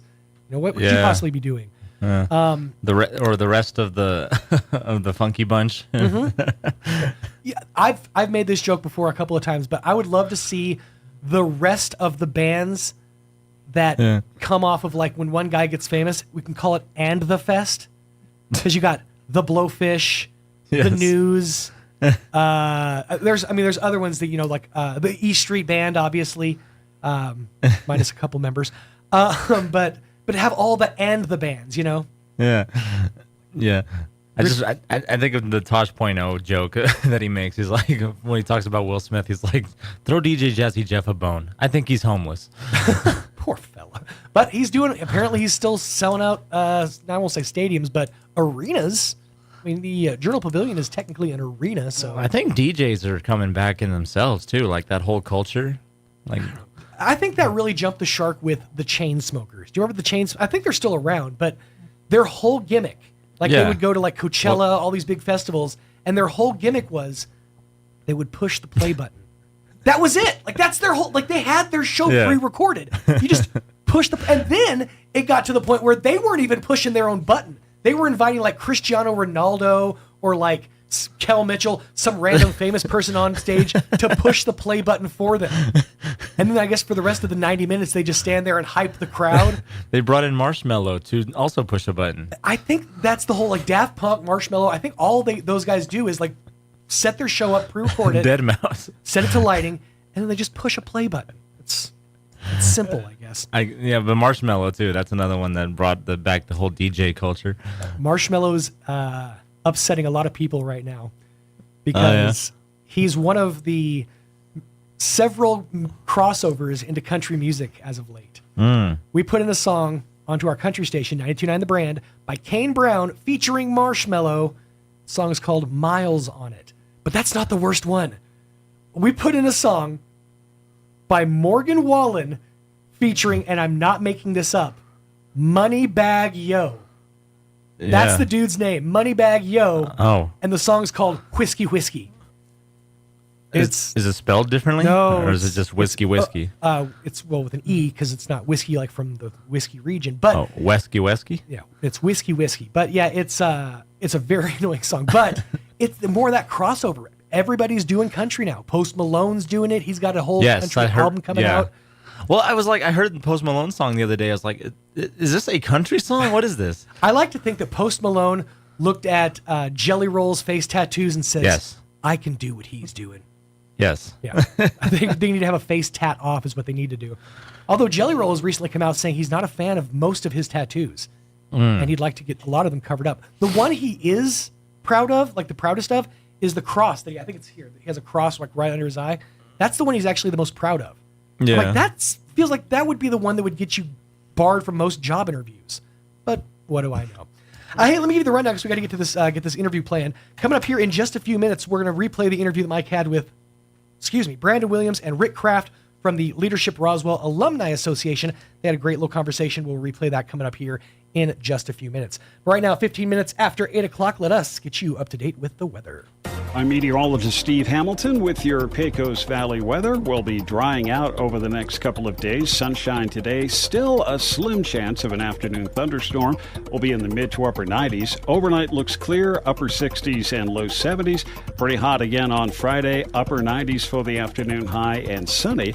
We'll stay in the mid to upper 90s Saturday and Sunday, a little bit breezy and sunshine. That's your latest forecast. I'm meteorologist Steve Hamilton. Thank you, Steve. Currently 74 degrees around Roswell Way. Humidity is at 48%. Winds are light at around 3 miles an hour right now. The barometer at 30.18 inches with a dew point of 53 degrees. Looking at mostly sunny skies, 97 for the high today, and pretty much more of the same for the days to come. Winds light and variable, which sounds, again, like a brand of yogurt, between 5 and 10 miles an hour later in the afternoon. Mostly clear, 70 for the overnight low tonight. 99 for the high on Friday under mostly sunny skies. 70 again for the overnight low Friday night, heading into the freaking weekend with a pair of 98s, 98 for the high on Saturday and on Sunday. Winds out of the south 5 to 15 miles an hour. My daughter will be delighted to know that the day we're celebrating her birthday this Sunday, sunny skies, it will be hot and 99 degrees because we're having her birthday party at the splash pad. So she'll be real excited that she gets to cool off and get wet. By the way, I have to go ahead and give my daughter a shout out since today is my daughter's 11th birthday. And I know she's listening. No, she's not. Happy birthday, Rhiannon. I love you very much. And I am very proud to be your daddy. Moving on, mostly clear 71 for the overnight low on Sunday night. Sunny and hot, 101 for the high on Monday. Partly cloudy, 72 for Monday night. And back up to triple digits for your Tuesday. Wednesday cooling off with a 40% chance of rain. Cooling down to a manageable 97 degrees. And by the way, my daughter and to an extent my son are the only people that are allowed to call me daddy. Okay? Just wanted to clear that up. 18 minutes after 8 o'clock, going to pay a couple of these bills, and after that, we'll replay the interview that Mike had with the Leadership Roswell Alumni Association on A Morning Without Mike Winters. Stay tuned. Attention Roswell and surrounding areas. Celebrate freedom.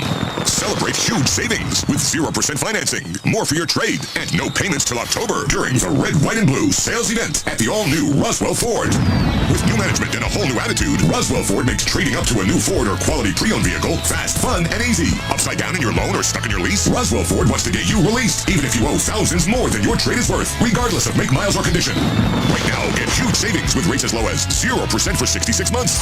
Plus, we have a great selection of low-mileage, one-owner pre-owned vehicles, all in prime condition, starting at just $10,000. Don't settle for a low-quality, overpriced clunker. Buy a quality pre-owned vehicle from Roswell Ford for a lot less. Worried about your credit? Don't sweat it. We've partnered with the most aggressive lenders that will push to approve you today, even with bad or no credit. Lower prices, exceptional trade-in values, and a better buying experience. Get on board at Roswell Ford, 821 North Main Street in beautiful Roswell, or online at roswellford.com. $15.15 per thousand financed on select new Ford models with approved credit. A bedroom is a quiet escape where I go for peace and comfort. This is Melanie at Glenn's Furniture. I know how important the most private room in your home is for your life and the lives of your family. That's why we offer a selection of bedroom groups that make living easier and more comfortable. Modern designs, bold curves, and stylish fabrics elevate your bedroom space. You'll find your new set easy to sleep on and even easier to own. Come see us at Glenn's on the corner of Union and Alameda, where delivery is free since 1953. Your home is your sanctuary, and the land it's built on is even more precious. So when termites start devouring your house, you want a proven treatment that's environmentally responsible. You want the Centricon Termite Colony Elimination System. The Centricon system is the green way to protect homes from subterranean termites. Rather than surrounding your house with hundreds of gallons of diluted chemical solution, the Centricon system strategically uses just a few grams of active ingredient in termite bait, working with natural termite behavior to destroy termite colonies. With this technology, it's no wonder the Centricon system became the only termite treatment to receive the Presidential Green Chemistry Challenge Award from the U.S. Environmental Protection Agency. And homeowners rate the Centricon system as the most environmentally sound termite treatment. Your home is your sanctuary, so monitor, bait, and eliminate termites with the Centricon system. Think of it as your own little piece on Earth. Call Bob Reed Pest Control today for all of Southeast New Mexico. 575-623-5344. If you're on Medicare and you need to find a dentist, you know the struggle, the dead ends, the frustration. But at Carabelli Dental, we're here to help. Carabelli Dental can provide major dental services covered by Medicare. So if you need oral surgery, think Carabelli Dental first. We have the talent, the tools, and the team to get the job done. Come see the team at Carabelli Dental at the corner of 9th and Main in Roswell, or call 575-622-4455. If you need a Kubota that works and plays hard, stop looking. You'll find everything you need at Amigo Machinery. When it comes to tough Kubota tractors, mowers, construction equipment, and utility vehicles, all with low-rate financing, Amigo Machinery is your one-stop shop. We are passionately committed to providing our customers with the highest quality products, most innovative solutions, and services delivered with integrity and professionalism. Stop by Amigo Machinery in Roswell or see us online at amigo-machinery.com. Here's a Mornings with Mike Winters fun fact. China has more English speakers than the United States. They have more Chinese speakers, too. Here's Mike Winters. And good morning. It is 20 minutes after 7 o'clock, and joining us in studio this morning from Leadership Roswell, of course, I guess you could say the chief, the commander-in-chief of the Leadership Roswell program, Rick Kraft, and next year's class president, Brandon Williams, as well. Good morning, guys. Good morning. How's life treating you all this morning, y'all? Excellent. It's doing good here. I got thinking on the way over here, over half my life I've been involved in this program. I'm about to say this is... First time I've ever thought that. Yeah, because you're 30... I've lost track. This will be 33 years 33. Involved. Yeah, 32 heading it up, but I went through the first year. I knew it was 30. I just didn't know how much above 30 it was. So I pulled out my fingers and toes, and I counted. and ran out. That's right. Yeah. But you got 2 years, and there's other appendages you can add if you need to. But it's good to be here. Thank you for letting us come and talk to you. Well, obviously, I'm a big supporter and fan of the Leadership Roswell program. I'm a graduate of the Leadership Roswell program. And for alumni board member, yes, and on the alumni board as well. Mm-hmm.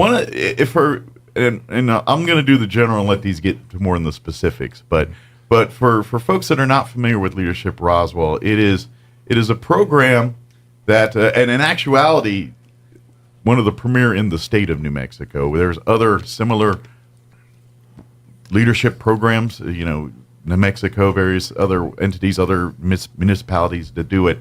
But a lot of them use this Leadership Roswell program as the model for theirs.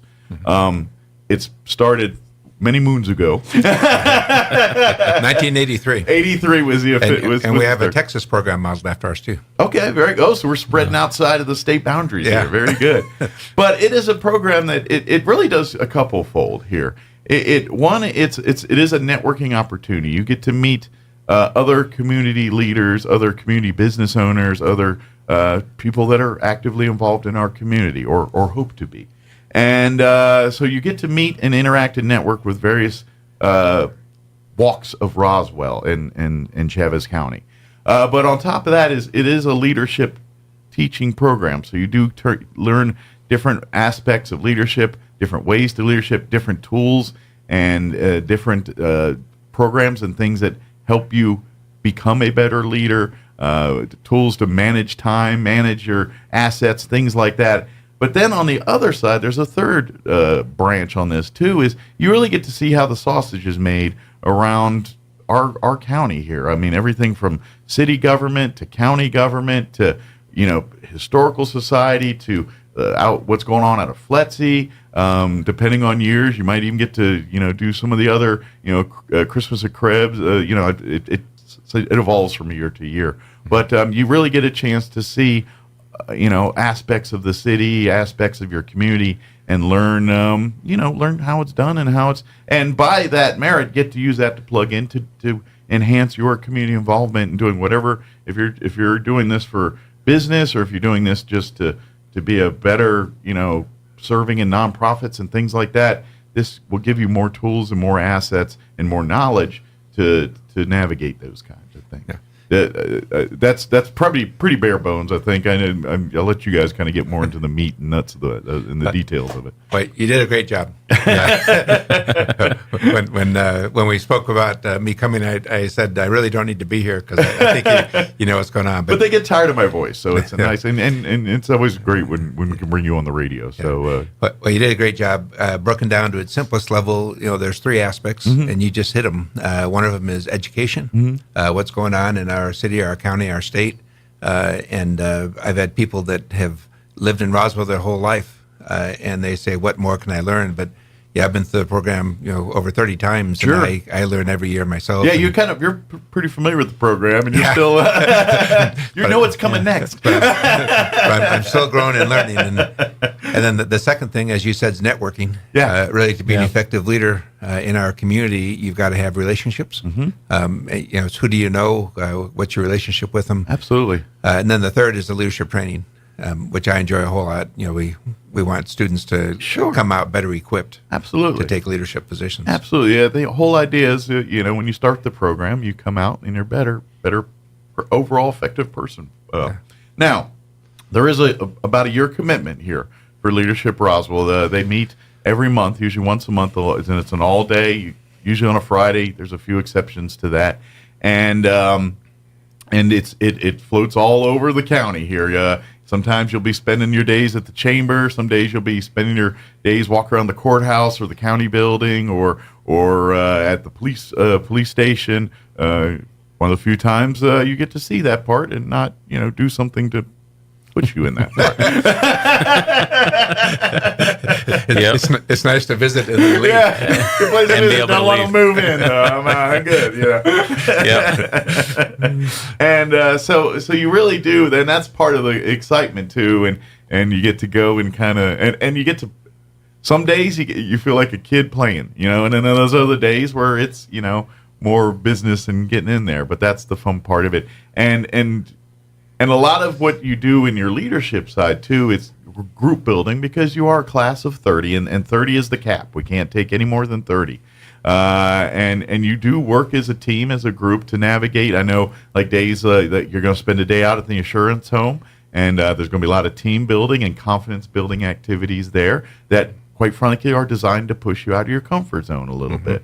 And that's what, again, it's all safe, it's all good, but you get to do it in an environment and to kind of put yourself in pressure situations and how, train yourself how to navigate through those kinds of things. So it's a little bit of everything.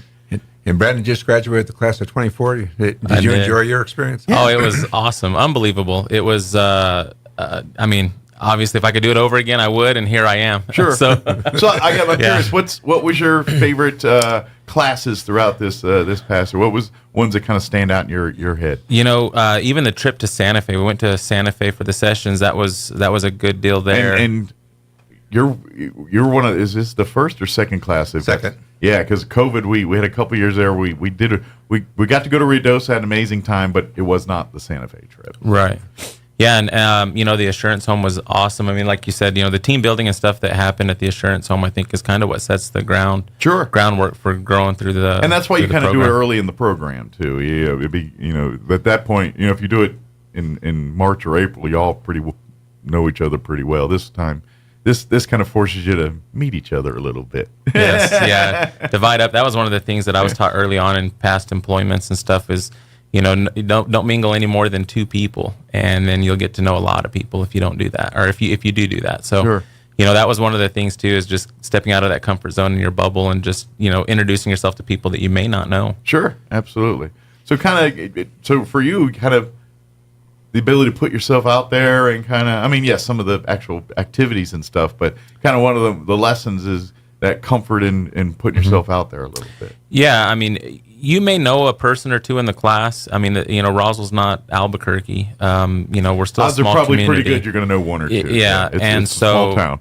Yeah, so you can kind of gravitate to those people a little, but then sure. you're put into groups and you're taught to do different skits and different deals, and you got to kind of put yourself out there. And it is though. It's super fun. It can be kind of a little nerve-wracking, if you will. You get, especially if you're nervous about different things. Sure. But yeah. Well, like if you say, for instance, you're uncomfortable speaking in public, there's going to be some opportunities you're going to be doing that here, and that might, right, get the sweaty palms, all the, everything that happens and all that. But that's the idea. It's to get you to say, hey, see, that wasn't so bad, or understand it, and you're right. That's one of the things that is really great about the program.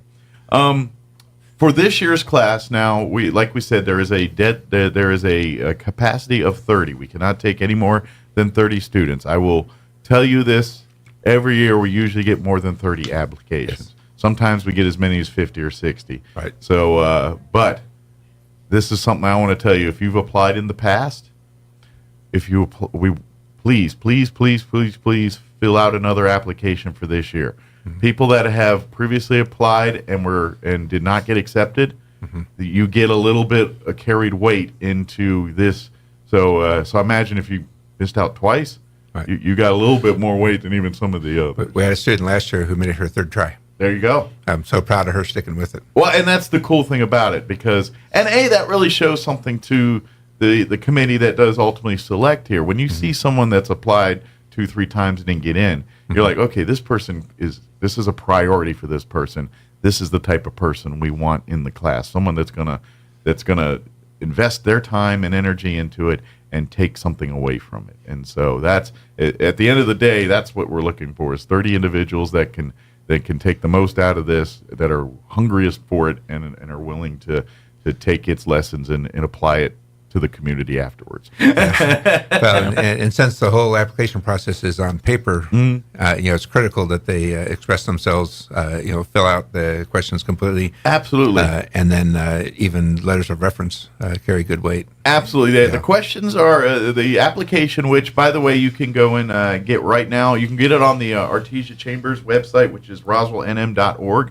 And you can download the application there and print it. You can actually go by the chamber and pick up a copy if you prefer that. But so whatever high tech or low tech, whatever tech you want, we can tech you. We can match your tech for tech. Yeah, almost. If you come in here with some laser coding, then we're out. But if you need something printed, we got you. and the chamber's at 131 West 2nd Street. Most everyone should probably know where that's at. Right across from the police station. If in case I know where that is. But you're right. The application there is not. It's not multiple choice. It's not. These are thought-provoking questions. They're going to ask you your opinions on various aspects of our community, greatest needs, biggest problems, greatest assets, things like that. And we don't want you to just say, "What's the greatest problem?" Crime, and then move on to the next answer. Thank you for that answer. Elaborate. Crime is a fine answer, but okay, why is crime the greatest need? Why is it there? And why is it that and not healthcare or something else, And what can we do to improve it? Absolutely. And so that's the kind of answers we're looking for. And there's not right or wrong answers here. We just want to kind of see how your thought process is, what is important to you, and to be honest, what areas of community you're probably gravitating towards to help and be a part of. It's all kind of tells us that a little bit. Yeah, most every year we lose somebody who is well qualified and should be in the group, doesn't make it because they rush the application. Exactly. And that really bothers me when I know we've got somebody who's a current or a future leader. Sure. He's like, I've seen their resume. They've done enough stuff here that they warrant it. But here's the thing. You've got till the end of this month, so you don't have to rush yet. So take your time. Now, I highly... like I said, you got till end of business on the end of the 31st here to get your applications into the chamber, like 5 p.m. that day. Please don't wait till the day of or the day before to fill this out. If you got some free time this weekend, go ahead and download it or get it. Go pick up a copy. Spend a good couple hours working on this thing. Give yourself some honest, thought-provoking answers to these questions. And just because at the end of the day, even if you're not really sure how to answer it, it's going to make you think about it a little bit. And quite frankly, some of the questions that you're going to be asked, you're going to be discussing and dealing with a lot of those topics throughout the course of the Leadership Roswell class in some way, shape, or form. Yeah. Part of leadership is meeting deadlines. That's right. It seems like every year, a couple days after the deadline's in, someone says, I meant to get an application in. Yeah. We turn them pretty quick. We have 5 independent scorers. Yes. And once we get them out to the scorers, I mean, it's, every year it seems like there's someone I say, just try again next year. Yeah.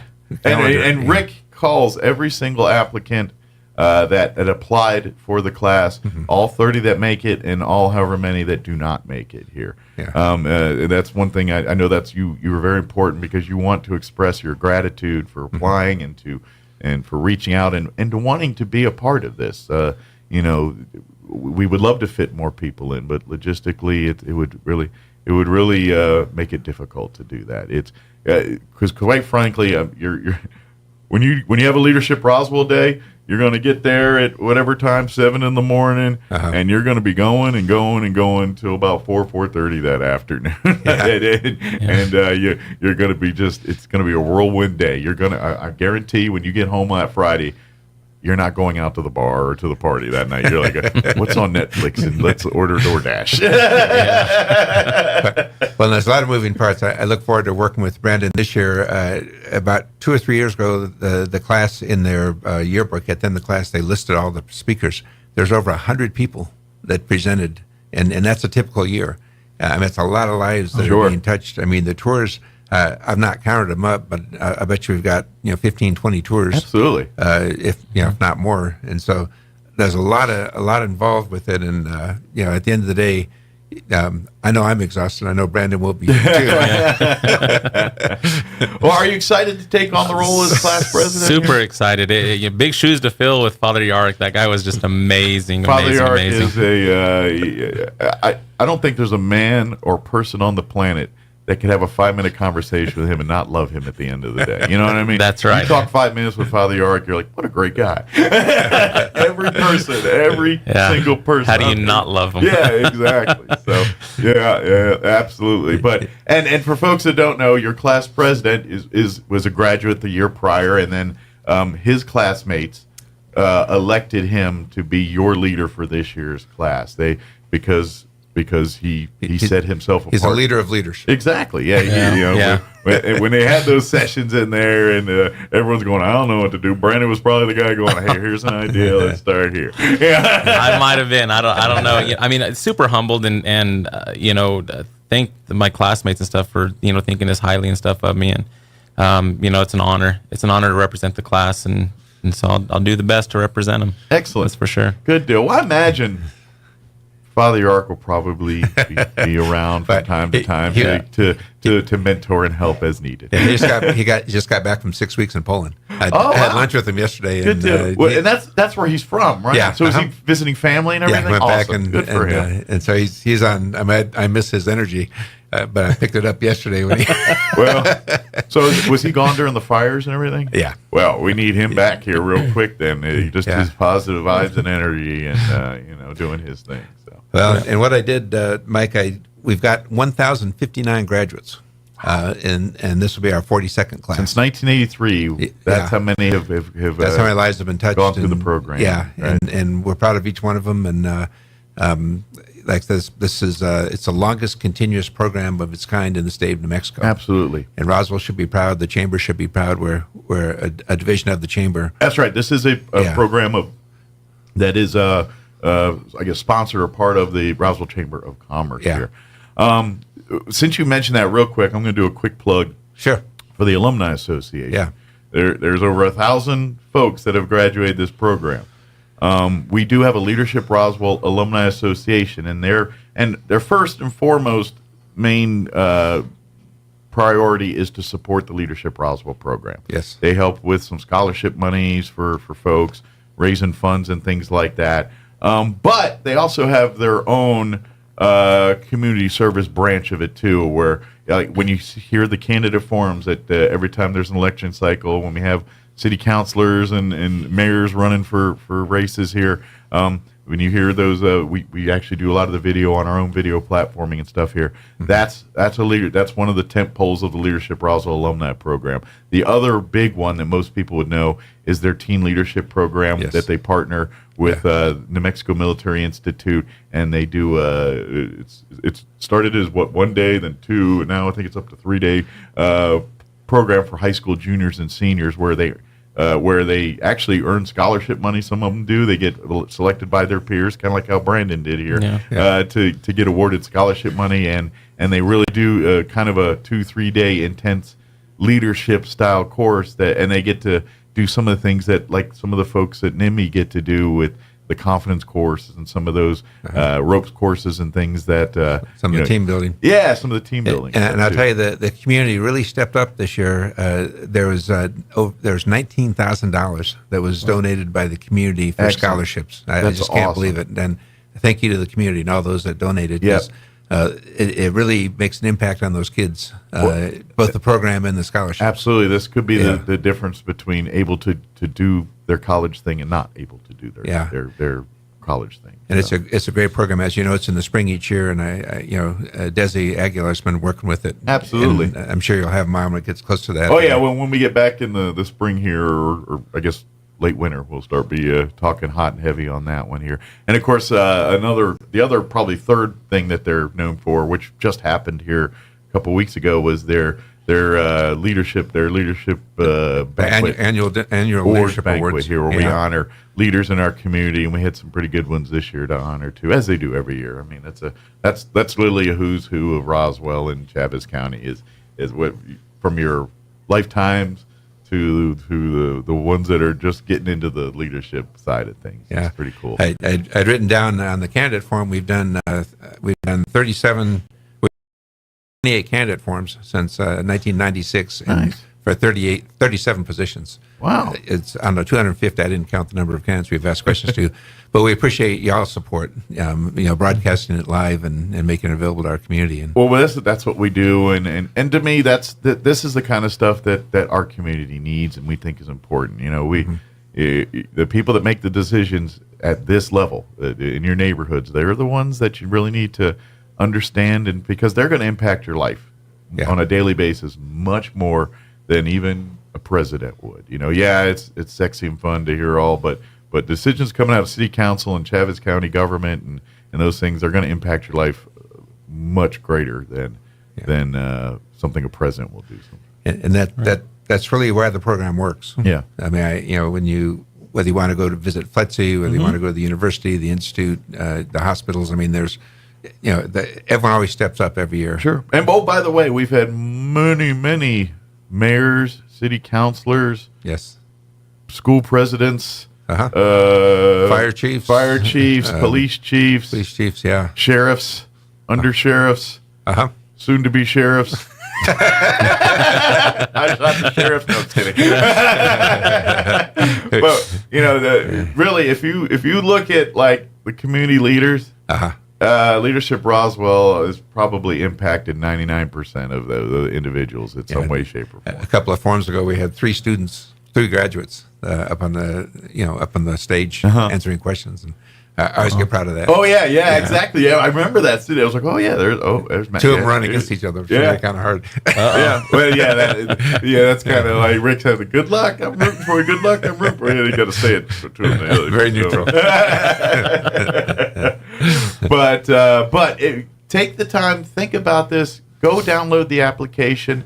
Consider this if you're a person that is involved in our community here, or looking to get more involved in our community, and are looking for an opportunity to kind of find where you can make your impact. I invite you to apply. Now, it does cost $1,000 to participate in the program. That includes your trip to Santa Fe and all. Like I said, you're busy from sun up to sundown. It covers all the expenses that entails.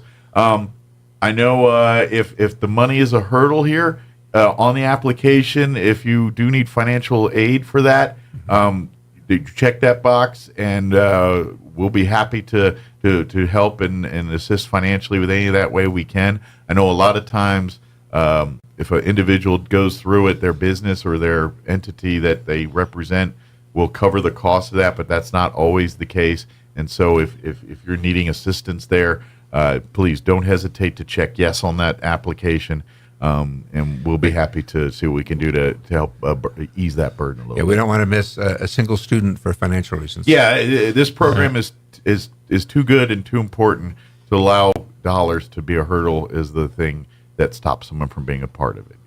So we'll figure that part out. But if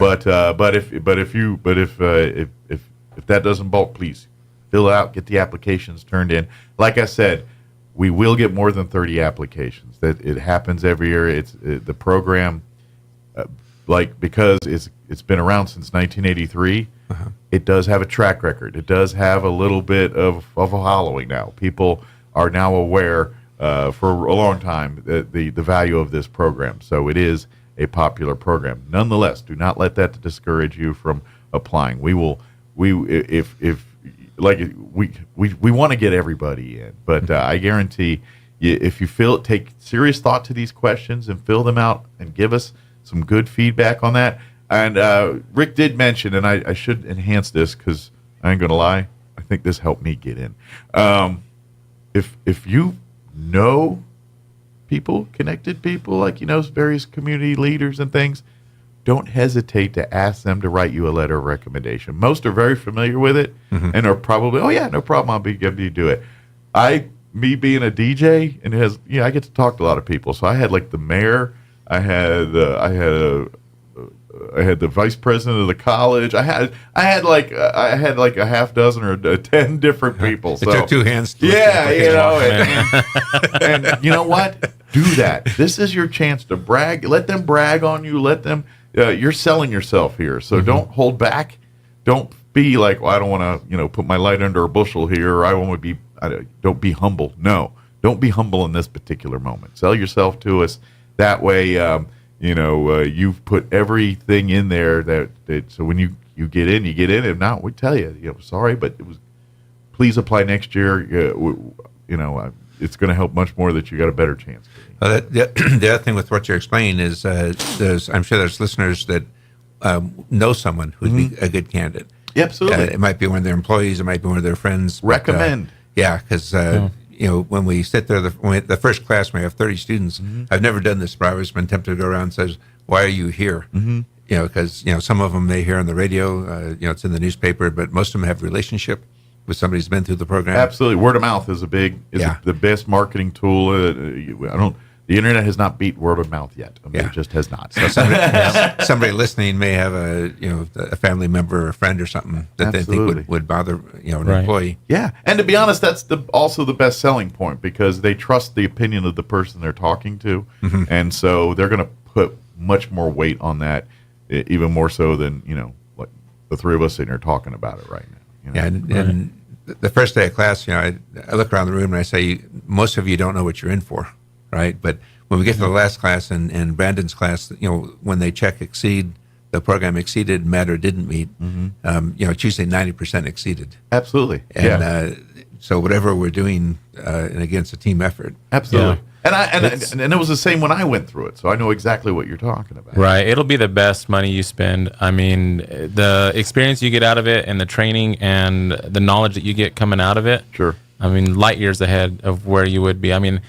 For me, myself personally, I mean, I'd never have thought that I would have been asked to speak at NIMI. I spoke at NIMI. Here I am getting ready to start a nonprofit.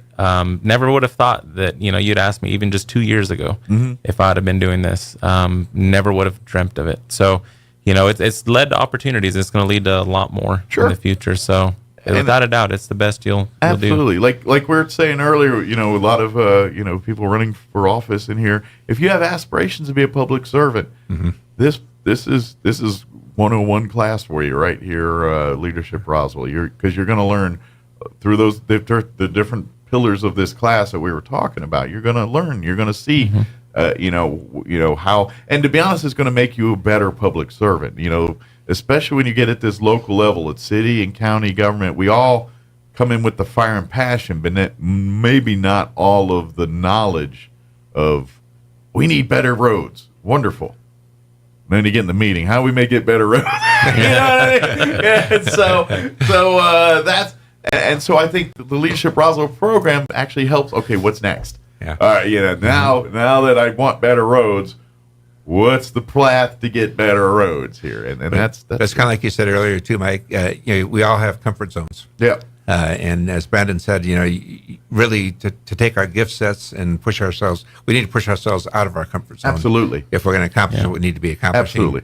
So I'm going to say your first push yourself out of your comfort zone is download the application. Amen. Fill it out. That's right. And turn this bad boy in, and let's see what this adventure takes you on here. But trust me, you will be very glad you signed up for the class. I've never met a person that has gone through the Leadership Roswell program that has not said it wasn't a valuable tool. It was a great experience for them, a very positive experience. Lifelong friendships, I'm sure, have been made through Leadership Roswell. Yep. It's just, and you do, and especially if you get, and this is where I invite you, hopefully, especially this new class. This is moving on to the alumni side of things. And by the way, if you're an alumni from last year, 2 years ago, or 20 plus years ago, we would love to have you part of the Leadership Roswell alumni. They're looking for more people to serve on that board in various capacities, and just the human power to pull off and act and achieve some of the things they want to do to support the Leadership Roswell program and to support their pillars of their programs and their community too. It's my favorite board to serve on. And anything they touch, I mean, whether it's the candidate forum, the teen leadership, and every time they're meeting, they're eating. Yeah. If you feed them, they'll come out. That's right. I think that's the slogan. If we're meeting, we're eating. I think that's the slogan of Leadership Roswell. but it's kind of like Brandon said, and it's a great investment of time. I mean, absolutely. Most of our community, God bless them, they're good people. But on a typical Friday, it's just another Friday. Sure. And to take one Friday a month and go through the process. I would be even so bold. I'm not going to say take credit for it, but I'm going to say played a part. We've dealt with it or dealing with the fires in Ruidoso and that effort of that was put on this community because of those fires. And I think most people can agree that this community stepped up and rallied and did wherever they could to offer support, help, and whatever to these fires. Yeah. I'm going to say that many of the people that were involved in some of the logistics of all the greatness that happened over that time, there is Leadership Roswell people involved with it. And because of their networking and connecting and the ability to even cut through red tape to make, because of those connections, I'm going to say Leadership Roswell played a role in some of those efforts and just training and equipping the people that made awesome decisions over the last couple of weeks did. And I would attribute Leadership Roswell to some of that, because without them meeting and knowing and seeing some of these things and what entities can and cannot do, then how are you going to know how to pull and work those resources? And so I'm just, obviously there's no way to prove this, but I'm going to safely say that Leadership Roswell, through their over the years training and stuff, had a major hand in helping making the what was a bad situation better. Yeah, and I'll just give you a few examples of what you said. I agree with you 100%. At the alumni awards dinner, we honored NMUR. Dr. Sean Powell was there, and 2 or 3 of the graduates were talking about helping him out down at the university. Matt Miller, our fire chief. Yes. We're talking to him there's just so many instances where those relationships, the connections, the knowledge that these students have, led them to fill the lanes. And to be honest, it started probably because they were trying to make a parachute in Leadership Roswell to get a thing to get an egg down off a wall. Save the egg. Save the egg. You got to be careful. You may give away one of our secrets. But you know what I mean? That's what this is the cool thing about this stuff. So please, I just saw the time. We're running short here, but please go on to the Chamber's website, roswellnm.org. Or come by the Chamber of Commerce, or call the Chamber, and we'll get you an application. However, when we need, if we need to email it to you, if we need to, print it off and you come pick it up, or download it off the website, whatever we need to do to get it to you, we'll make sure that happens and get those applications in.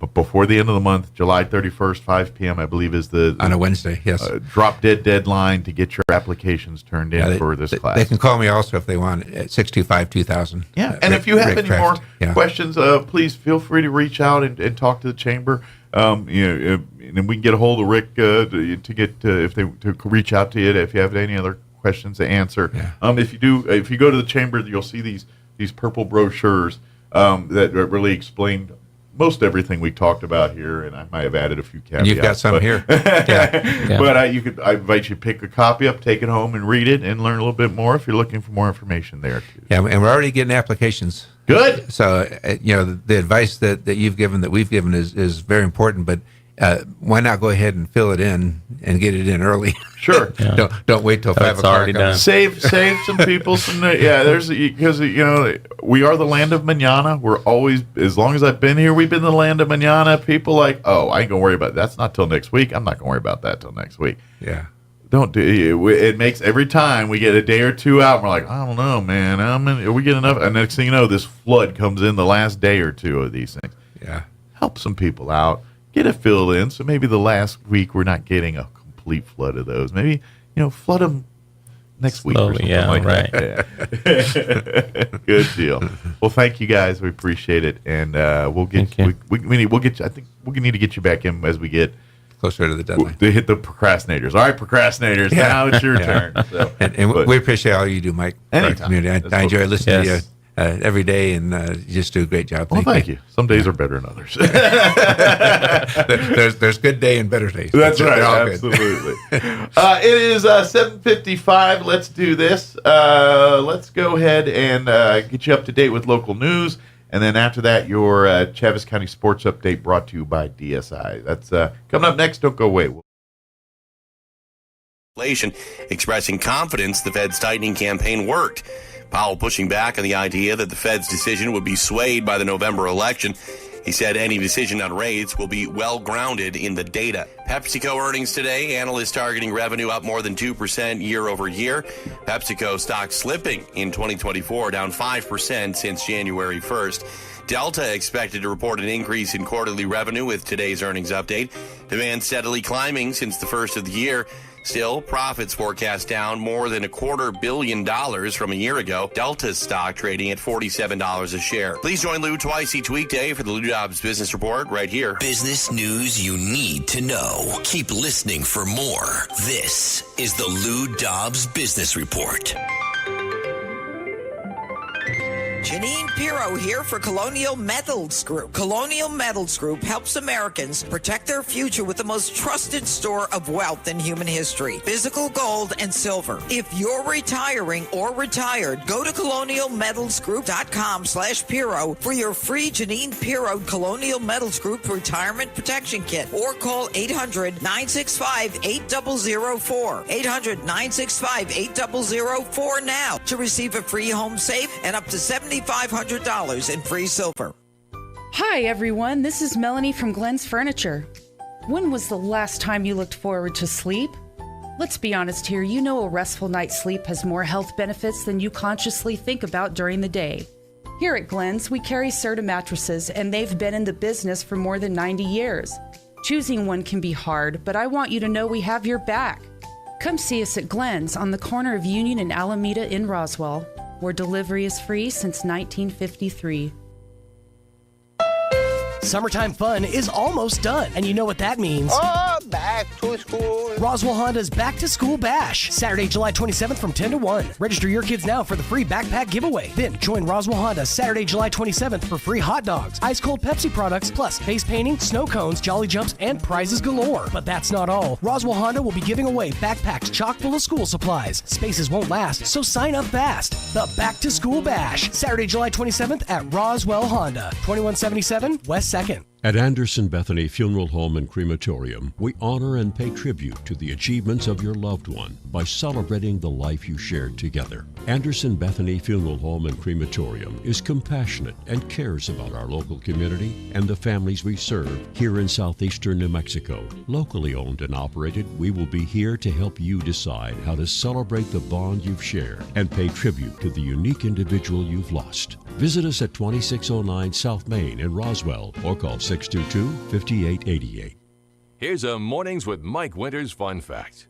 47.2% of all statistics are made up on the spot. Is this true? I'd say chances are about 50%. Here's Mike Winters. Closing in on 9 o'clock. Stay tuned. Brian Luck. Next hour, the Roswell Independent School District Superintendent on a Morning Without Mike Winters. Stay tuned. The great one, Mark Levin, is now in Roswell on 106.5 KEND Roswell. Many analysts were expecting consumer prices actually fell 0.1% from May to June. That according to the Labor Department's Consumer Price Index. Whether you look at the headline or the core, excluding food and energy, these numbers came in better than expected. And consumers are obviously anxious to see better news on prices and inflation, and now they're finally getting it. Bankrate.com's Mark Hamrick, the CPI rose 3% from 1 year ago. Despite millions of illegal aliens streaming into the country, 198 House Democrats have voted against a Republican bill requiring Americans to show proof of U.S. citizenship before voting. House Majority Leader Steve Scalise says it's clear that President Biden and the Democrats want those illegal alien votes. The Republican SAVE Act expected to get bottled up in the Democrat-controlled Senate. U.S. Senator Democrat Peter Welch of Vermont And Democrat partisans George Clooney and Rob Reiner have joined the call for President Biden to quit the race for the White House. Mr. Biden will try to quiet doubts about his abilities at a late afternoon Washington news conference. The president will face questions from the White House press corps at the conclusion of the NATO summit. Mr. Biden and his campaign hope to use the event to fend off continued calls for him to withdraw from the 2024 presidential race, given concerns about his age and mental fitness. He has argued he had a bad night at the debate 2 weeks ago and believes a strong performance this afternoon will convince members of his party that he still has the ability both to win in November and to serve a second term. Greg Clugston, Washington. The remnants of Hurricane Beryl have triggered flash flooding across parts of upstate New York and New England. One death in Vermont attributed to flash flooding. On Wall Street, the Dow is up 99 points, the NASDAQ down 233. Townhall.com. Everybody wants cheap airfare, but where do you find it? You call low-cost airlines. Their prices are direct from the airlines, and they're so low you can't find these fares published anywhere. They specialize in cheap flights, discount hotel rooms, cheap car rental rates, and great package deals anywhere around the world. Wherever you want to go, they can help you get there cheaply and with a best price guarantee. If you want the lowest prices on your airline tickets or other travel services, call now. That's right, call. That's the only way to get these rates. Experts are standing by 24/7 to get you the cheapest airfare and hotel rates available. So don't wait. Call right now for the lowest travel prices anywhere and for great last-minute travel deals too. Call 866-755-5300. That's 866-755-5300. Again, that's 866-755-5300. Call us right now. Beijing is warning NATO against stirring up chaos in Asia. China's accused NATO of seeking security at the expense of others and told the alliance not to bring the same chaos to Asia. The statement from a foreign ministry spokesperson comes a day after NATO labelled China a decisive enabler of Russia's war against Ukraine. Lin Jian said at a daily briefing, NATO agitating about China's responsibility on the Ukraine issue is unreasonable and has sinister motives, adding the bloc's so-called security comes at the cost of security of other countries. China has backed Russia's contention that NATO's expansion poses a threat to Russia. I'm Charles de Ledesma. The South African city of Cape Town and surrounding areas have been hit by more storms, ripping roofs off houses, causing widespread flooding. The storms forcing at least 4,500 people from their homes. News and analysis, townhall.com. The defense has wrapped up closing arguments. Jury deliberations next in the federal corruption trial of Democratic Senator Robert Menendez of New Jersey. Menendez attorney Adam Fee told the Manhattan jury the case dies there. He said Menendez was doing his job and doing it well. The government failed to prove the senator's actions were anything other than what elected officials are supposed to do. Menendez is charged with accepting gold bars and hundreds of thousands of dollars in cash from 2018 to 2022 from three New Jersey businessmen and agreed to take official actions that would benefit their interests. Prosecutors pointed out earlier, fingerprints were found on tape that sealed up the cash and on envelopes belonging to one of the businessmen and to Menendez. I'm Ed Donahue. A pilot died when her single-engine firefighting plane crashed into a Montana reservoir while scooping up water to fight a nearby wildfire. More on these stories at townhall.com.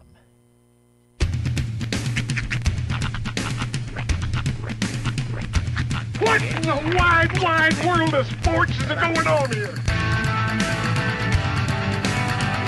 I promise you, whatever scum did this, not one man on this force will rest for 1 minute until he's behind bars. Now let's grab a bite to eat. Yeah, come on. I feel the hot wind on my shoulder and the touch of a world that is older. I hit the switch and check the number.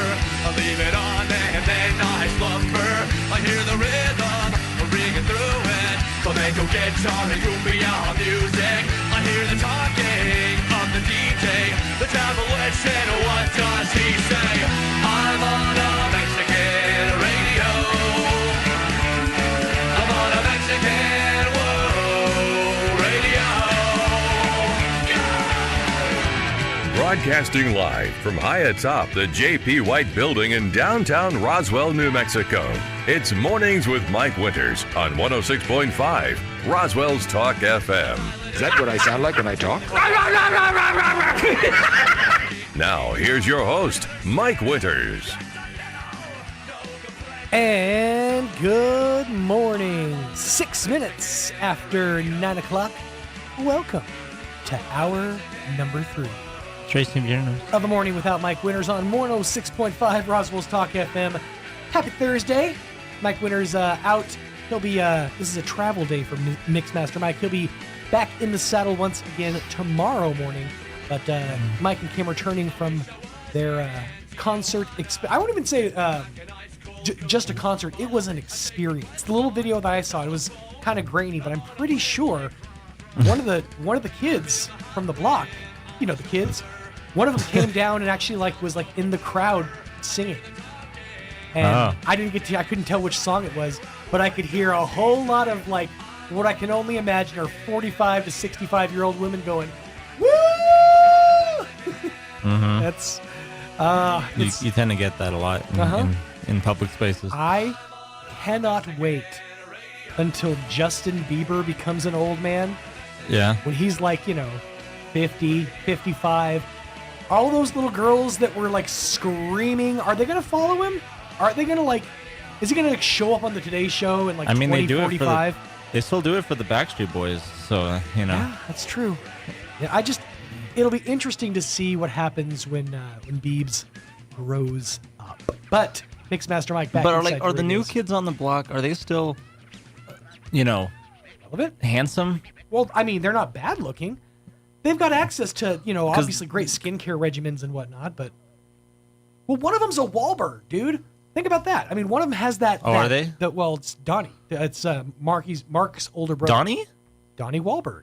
He was a new kid on the block? He is a new kid on the block. He is? There is no was about it, sir. NKOTB rides. Oh, I thought once Rookie Blue. They live on. Although they did change their name at one point to NKOTB. I do remember that happening. I was like, you're just changing your name. That's like when Kentucky Fried Chicken changed their name to just KFC. And part of me was like, is that just because you guys don't want to put chicken in the name because it's not chicken? What am I to believe now? I don't even know. My brain is broken now because I just found out Donnie Wahlberg was a boy band member. Donnie Wahlberg, Joey McIntyre. I can't remember the other three. Those are the two that I know. But yeah, they're still handsome. And actually, Greg Birch, he got me on one yesterday. I didn't realize that "Please Don't Go Girl" was them. I thought that was New Edition.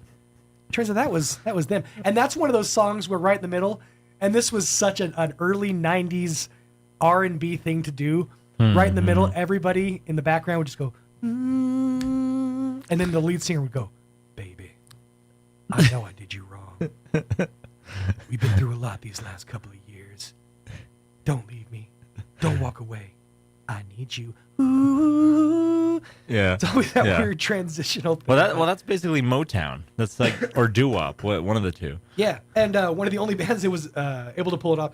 Yes, we know, Ayana in the chat. Donnie is still hot. That's HAWT. Thanks for clearing that up. He's still hot. He's not he's not an unattractive man. We'll put it that way. He's definitely he's got his handsomeness about him. By the way, the day 2 of the Alec Baldwin trial is, I think, officially underway now. They've been hemming and hawing for the last hour or so. Did you catch any of the highlights from yesterday? No, I didn't even hear about it. It was okay. So the prosecution. Well, I was busy yesterday. That's probably why. The prosecution started, and it really made me mad because her opening statement was talking about how Alec Baldwin was playing fantasy. I'm like, he's an actor. He was acting. You immediately undermine your entire argument when you say he waltzed into the room like he was playing pretend. Oh, is that a gun? Plop. No. Yeah, he was method acting. He was in the scene. He was doing what the director and what the director of photography told him to do. I don't like saying DP. It's almost like you could say he really did want to shoot that person. No, I don't think that's what I'm saying, actually, at all, Roybert. I think what I'm saying is he was doing his part. The only person who really should be held accountable for this is the director of firearms, or whatever you call that person, firearms specialist. Like, that person is the one who screwed up here. All he thought was he's shooting a prop gun. Like, the guy who shot Brandon Lee in Crow, City of Angels, he never got prosecuted, did he? I mean, I was too young to know, but... I don't know either. I'm pretty sure he didn't. But, I don't know. But it's not... I just don't think that Alec Baldwin should be the one on trial here. And it's a jury trial. Like, it's... Maybe it's an unpopular opinion. I'm aware of the fact that he was the one holding the gun. He was the one with his finger on the trigger, allegedly, because he said he never pulled the trigger. But if I'm an actor going into a scene, I need to be confident and know that everything on set is ready for me to utilize in my thespian activities. Right. Like, if it's a prop gun, I didn't know that's a prop gun. But here's the thing. It was a real firearm. Why were there real firearms on the set of a movie? I don't understand. That makes no sense to me. I mean, also, wasn't it his production? Like, somewhat? Or didn't he have some kind of producer? He might have been involved in the production in some capacity. But at that point... I feel like that gives him some responsibility of, like, checking the firearm. Yeah, well, at that point, he was filling his role as an actor, not as a director, not as a producer. Even if it was like he had some money behind it on the film, that doesn't matter. I mean, there were people put in place that their whole job is to make sure these things are ready to go. Oh, sure, yeah. And it feels like those people, and one of them is the woman who was in charge of the firearm itself. She's currently sitting in jail, facing 18 months. He's facing the same thing, 18 months and $5,000 fine. So it's not like life ending, but he didn't. The thing is, now everyone after this is going to constantly check their gun, no matter who's holding it. 100%. But that should have happened. That should have happened before, or after this happened. But before Alec Baldwin is put on trial for, being responsible. I have to wrap it up because we have to get to this interview. But it's beyond me that Alec Baldwin is facing consequences for doing his job. That's when Will Smith has better gun safety practice than. Well, if Will Smith was handed a loaded gun and told to shoot somebody, I don't know. I just saw a video once of someone accidentally pointing a gun at, and it was a fake gun, but still, he like slapped it out of his. Hand. Now, I will say that is the first rule of firearms safety: is fake or not, wooden or not, never point a gun at somebody. Like if you are holding one of those guns that they twirl in like the ROTC, don't even point those guns at people. It's just basic firearm safety. So I'll say that. But he was an actor in a film. They point guns at people all the time. We have to wrap it up because we got to get to this interview. It's a little bit of a long one. Let me give you the rundown for this hour of the program. Brian Luck, the Roswell Independent School District Superintendent, Super Nintendo Brian Luck, came by yesterday and had a conversation with Mixmaster Mike. So we're going to replay that interview coming up here. But right now, at 14 minutes after 9 o'clock, let us get you up to date with the weather. I'm meteorologist Steve Hamilton with your Pecos Valley weather. We'll be drying out over the next couple of days. Sunshine today. Still a slim chance of an afternoon thunderstorm. We'll be in the mid to upper 90s. Overnight looks clear, upper 60s and low 70s. Pretty hot again on Friday, upper 90s for the afternoon high and sunny. We'll stay in the mid to upper 90s Saturday and Sunday. A little bit breezy and sunshine. That's your latest forecast. I'm meteorologist Steve Hamilton.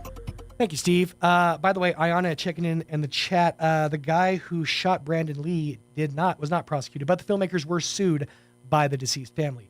Sure, go that route because that's the filmmakers. It was their responsibility to make sure we don't have the time. Currently, round Roswell Way. Don't get me on tangent. 78 degrees, humidity 43%, winds out of the northeast 3 miles an hour. Looking at 97 for the high today, sunny skies. Winds out of the southeast 5 to 10. For tonight, mostly clear, 70 for the overnight low. Sunny and hot for tomorrow, 99. 98 degrees for the high on Saturday. Sunday, sunny and hot. Plenty of sunshine for all your outdoor activities. 99 degrees for the high. By the way, if anybody wants to come out, we're going to be at the splash pad, Burt Murphy Splash Pad on Sunday afternoon. If you want to come out and wish Rhiannon a happy birthday, maybe splash around with her, we'll have some fun. Sunny at 99 on Sunday, mostly clear, 71 on Sunday night. Sunny and hot, 101 for the high on Monday. Then the rain chances come. A 20% chance of the wet stuff on Tuesday, 101 for the high. 20% chance continues into the evening with an overnight low of 72. 97 degrees for Wednesday with a 40% chance of showers, which means we get humidity with our heat. Yay! 16 minutes after 9 o'clock, going to pay a couple of these bills. And after these, we'll have the interview with Brian Luck, Roswell Independent School District Superintendent, on a morning without Mike Winters. Stay tuned. The second blessing in Jesus' Sermon on the Mount reads like this: Blessed are those who mourn, for they shall be comforted. The mourning he speaks of here is more than just being sad about something. This is a deep grief and regret, often over the sin in your life. It ties directly to the previous blessing of being poor in spirit. If you're poor in spirit, you know that you fall short of doing life on your own without God. This next blessing takes that thought one step further. If we know we can't do life without God, we also realize we can't get out of our sinful state without God. We know that we failed, and when we're truly repentant and want to overcome the sin, God will comfort us in our grief by showing us His grace and forgiveness. He'll give us the strength to overcome. He brings the comfort of those who have been where you are and allows them to support you in the midst of your brokenness. Lean on those who want to bring that comfort of our Savior to you. Join us at the Country Club Road Church of Christ for worship at 10 a.m. on Sunday, located on the corner of Country Club and Washington in Roswell. Strong women need strong partners to help them lead their healthiest lives. At Artesia General Hospital, Dr. Scott Beard and nurse practitioner Lori Crockett deliver compassionate, holistic care to women at every age and stage. From routine checkups to diagnostic testing and specialty services like urogynecology, you can expect the most innovative, personalized care close to home. Learn more about women's services at Artesia General Hospital online at artesiageneral.com/women or by calling 575-736-8394. Many women's services are also offered in Carlsbad. Wakefield Oil Company is a name you can rely on with full service at the pump the way it used to be. You can expect service in just 15 seconds. They offer bulk fuel and oil services and even diesel exhaust fluid. Wakefield Oil Company will deliver to farms, ranches, dairies, the oil fields, and more with dependable service you can count on. So the next time you need service or delivery, go with the name that locals have trusted since 1983. Wakefield Oil Company, 311 South Virginia in Roswell. Let them earn your business. Who doesn't think the dentist is a big deal? I know what you're thinking. What will they find? How much will it hurt? What are my options? Hi, this is Dr. Sarah Usher, and I am here to tell you that here at Carabelli Dental, it is our job to put you at ease. With options like sedation dentistry, you can rest assured that regardless of what dental work you might need, you can get it done while resting comfortably. Call our office now and speak to our knowledgeable staff about setting up your new patient appointment. Come see the team at Carabelli Dental or call 575-622-4455. Here's a Mornings with Mike Winters fun fact. Did you know you share your birthday with at least 9 million other people in the world? Your birthday isn't feeling so special now, is it? Here's Mike Winters.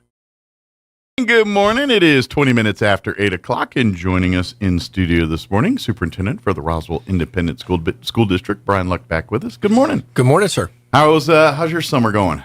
Fast. Yeah. Now, I know the school board and the superintendent don't really have a summer vacation per se, like teachers and students do.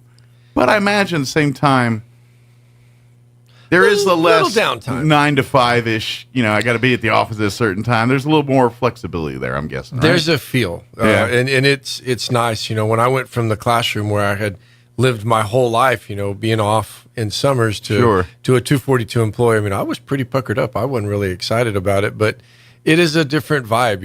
It's kind of like I heard something on the radio the other day about, your Fridays in the summer and in businesses and casual Fridays, and we leave at lunch on Fridays and different things. But no, it's a little bit of a downtime. We're still active, but no, there's a definite different vibe when the kids aren't in the buildings. Yeah, it's even for us and that don't have any kids in the buildings. So well, But and I certainly know that with my wife is a teacher. Mm-hmm. You know, it's teachers, kids in building, teachers, not kids in building. Yes, They're sir. two different people. Yes, sir. Well, and it's amazing how quickly you can get used to not. Yes. That first week of vacation for your teachers, and boy, they're summer mode like right now. Yeah. And it's, it is what it is when they come back to work, and it takes, a month or so for everybody to kind of get their act together, but it only takes like an hour for everybody to get in summer mode. That's right. Exactly. Yeah. It's when you're excited to do something. But, and this is where, because my wife's going into her, 23rd, I can't remember now, 27th year, I think is what it is.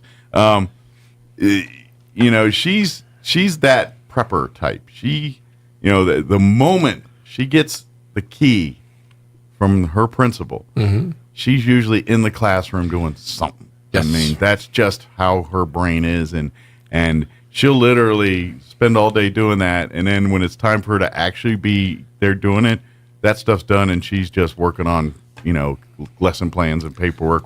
Whereas I've seen it where other teachers and other class they're still moving furniture, and my wife's usually just sitting there, dotting the I's lesson planning and doing things. So that's the experience of a teacher been doing it for almost 30 years versus probably one that started this year. That's interesting, and some of it you've got a difference in like a secondary mindset and a primary, like an elementary mindset, and a lot of it's just by necessity. I mean, your elementary schools, they've got so much that they have put up and so many things that they've got. They do that. They start quite a bit earlier. Yeah. The high school guys, I came through the business with some people that would walk in the door day one and they'd be like, okay, I'm going to put a new football calendar up on my wall. All right, we're good enough. Let's go. That's right. We're decorated. Books are down the hall. We'll have the kids go get those when they get here, and let's get after it. Change the Christmas tree freshener in the locker room and let's do it. That's right. And it, been there, done that. Guilty of some of that myself. But it's neat. It's that time. I hope everybody gets to enjoy the last few weeks here of their break. Yeah, of course. August 1, kids are back in action here. So and I was afraid we'd start here, but we'll just go there. I was talking with the board the other night at the meeting, and I reminded them. I said, okay, we had our calendar committee crew come in, and they picked. Well, let me backtrack. We had to get our 188 days. That period, 188. That's not negotiable. That was a not negotiable, and the group really was heavy for not coming back after Memorial Day. And it's like, okay, if you want to stop here and you want a full week at spring break and you want the full 2 at Christmas, and the negotiable piece to this was the 2 days at Thanksgiving. Do you want a full week off, or are you willing to come in Monday, Tuesday? And most people seem to like that. That's the reason we go this direction. That was interesting because we hadn't always done that. I mean, that was not a 5+ year thing that we had done, and it's amazing how quickly that became just what we're going to do. Sure. So that was the direction they went. Plus, we have a election holiday that we have never had, and so when I do the calendar and I say, okay, if you bump us 3 days further, we're not starting until the 6th at that point for the kids, and that feels better. Sure. And I was like, okay, it's 3 days, guys. I'm sorry, but. It is what it is. But majority rules, and that's what the way the tea leaves kind of were going on. Well, and right now, and I've had a lot of people talk about year-round school and different things, and I said, I'm not thinking Roswell's so much a fan of that yet. And to be honest, I'm not either. Yeah. So we're going to try to continue to do what we do, and it's the days of starting school in September and being out. Yeah. 2 weeks before Memorial Day, they're long gone. So this is what it looks like. Sure. And I'm I've got a foot in both.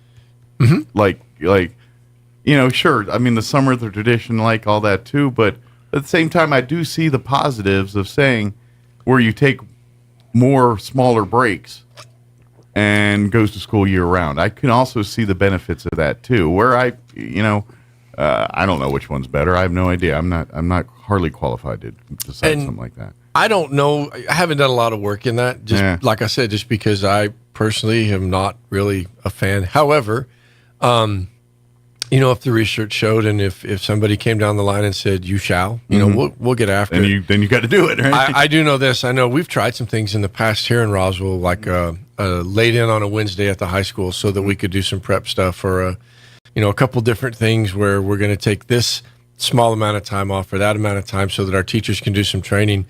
And it's, boy, you talk about upsetting the apple cart. I mean, people are fairly conditioned for, we go at 8, we're done by 3.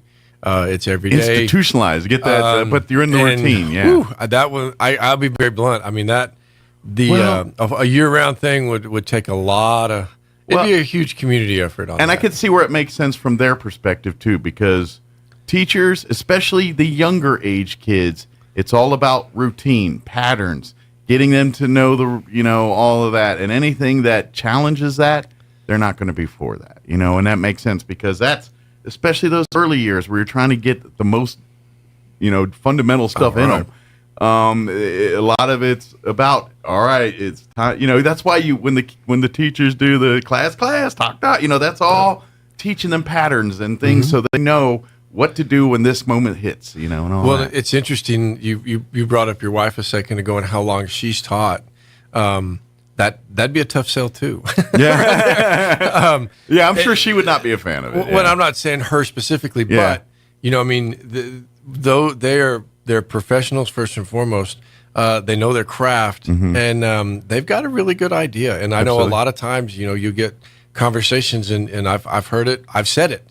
Why didn't they just ask us? We're the ones in the classroom. Absolutely. And they're spot on when it comes to that. And it is. It's a lot of them have it laid out. I know from this week to this week, we're going to do this, and then by that time we should be done. And if we're not, we're going to go do this. And so that's what makes the oars in the boat go there. So it is. Yeah. It is. And that, when you start deviating from that sense of normalcy, people don't like that. And look at COVID. Yes, I mean, granted, we did what we could with what we had and how we did it, but we did lose a bunch from that COVID. We I think we're all, I don't know if we're fully recovered from it, but I think we're close to that. But it made a huge impact, especially on that window of children that were starting school in that time. Right. And to go to some of the things that we learned we could do there, I don't know if is the best effective way to do some of this stuff. I think it's really safe to say we're past it, and what we're left with is just where we're at. Sure. And I think that's really just society in general. And the more you try to fight and go, no, if it'll just go back, I don't know that it is. I mean, not in our world, it's not. And, and so, I think we've come up and said, okay, this is who we are. This is our new norm. It's our new standard, and forget what we would like to say about what we think of it. Let's just go. We got stuff to deal with. And to be honest, I mean, what the future holds, who knows? As technology and things evolve, that's going to evolve how school's taught too. Because I can guarantee you right now, people that are 30s, 40s, 50s, a classroom at an elementary level looks completely different today than it did when you were in it. And it's going to look completely different 20 years down the road. So how we do things and what technology allows us, who knows? Maybe at that point we're all holograms in a room together like Marvel. Who knows? I don't know. But, the technology is going to dictate some of that in the future. What's interesting, I know I am not of the mindset, if I see a problem, my first go-to is not a YouTube video to see how to fix it. Right. And there are several that are. I went to a training. I think it's a generational thing. And I do too. Yeah. I know that one of the trainings I went to, we were doing master schedule building, and the lady, she didn't even stutter. She said, if they can YouTube this, why are you teaching it? And that stuck. And I was just like, I mean, I sat there literally for like the next 2 hours, and I just had this internal conflict. I was like, why are we doing that? Yeah. I mean, if they can, and then it made sense. And I was like, but not everybody will do that kind of a deal. So then you're left with, okay, how do you push those that will and still hit those that won't? Yeah. So it is an interesting time. I mean, it is definitely different. Sure. And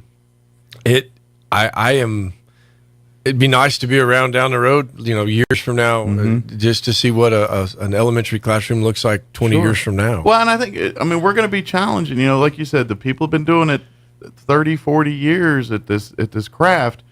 They know because they've done it every day. And then when someone comes to try to tell you, oh, this is a new way that'll work better, it's like, whatever. How long you been doing this again?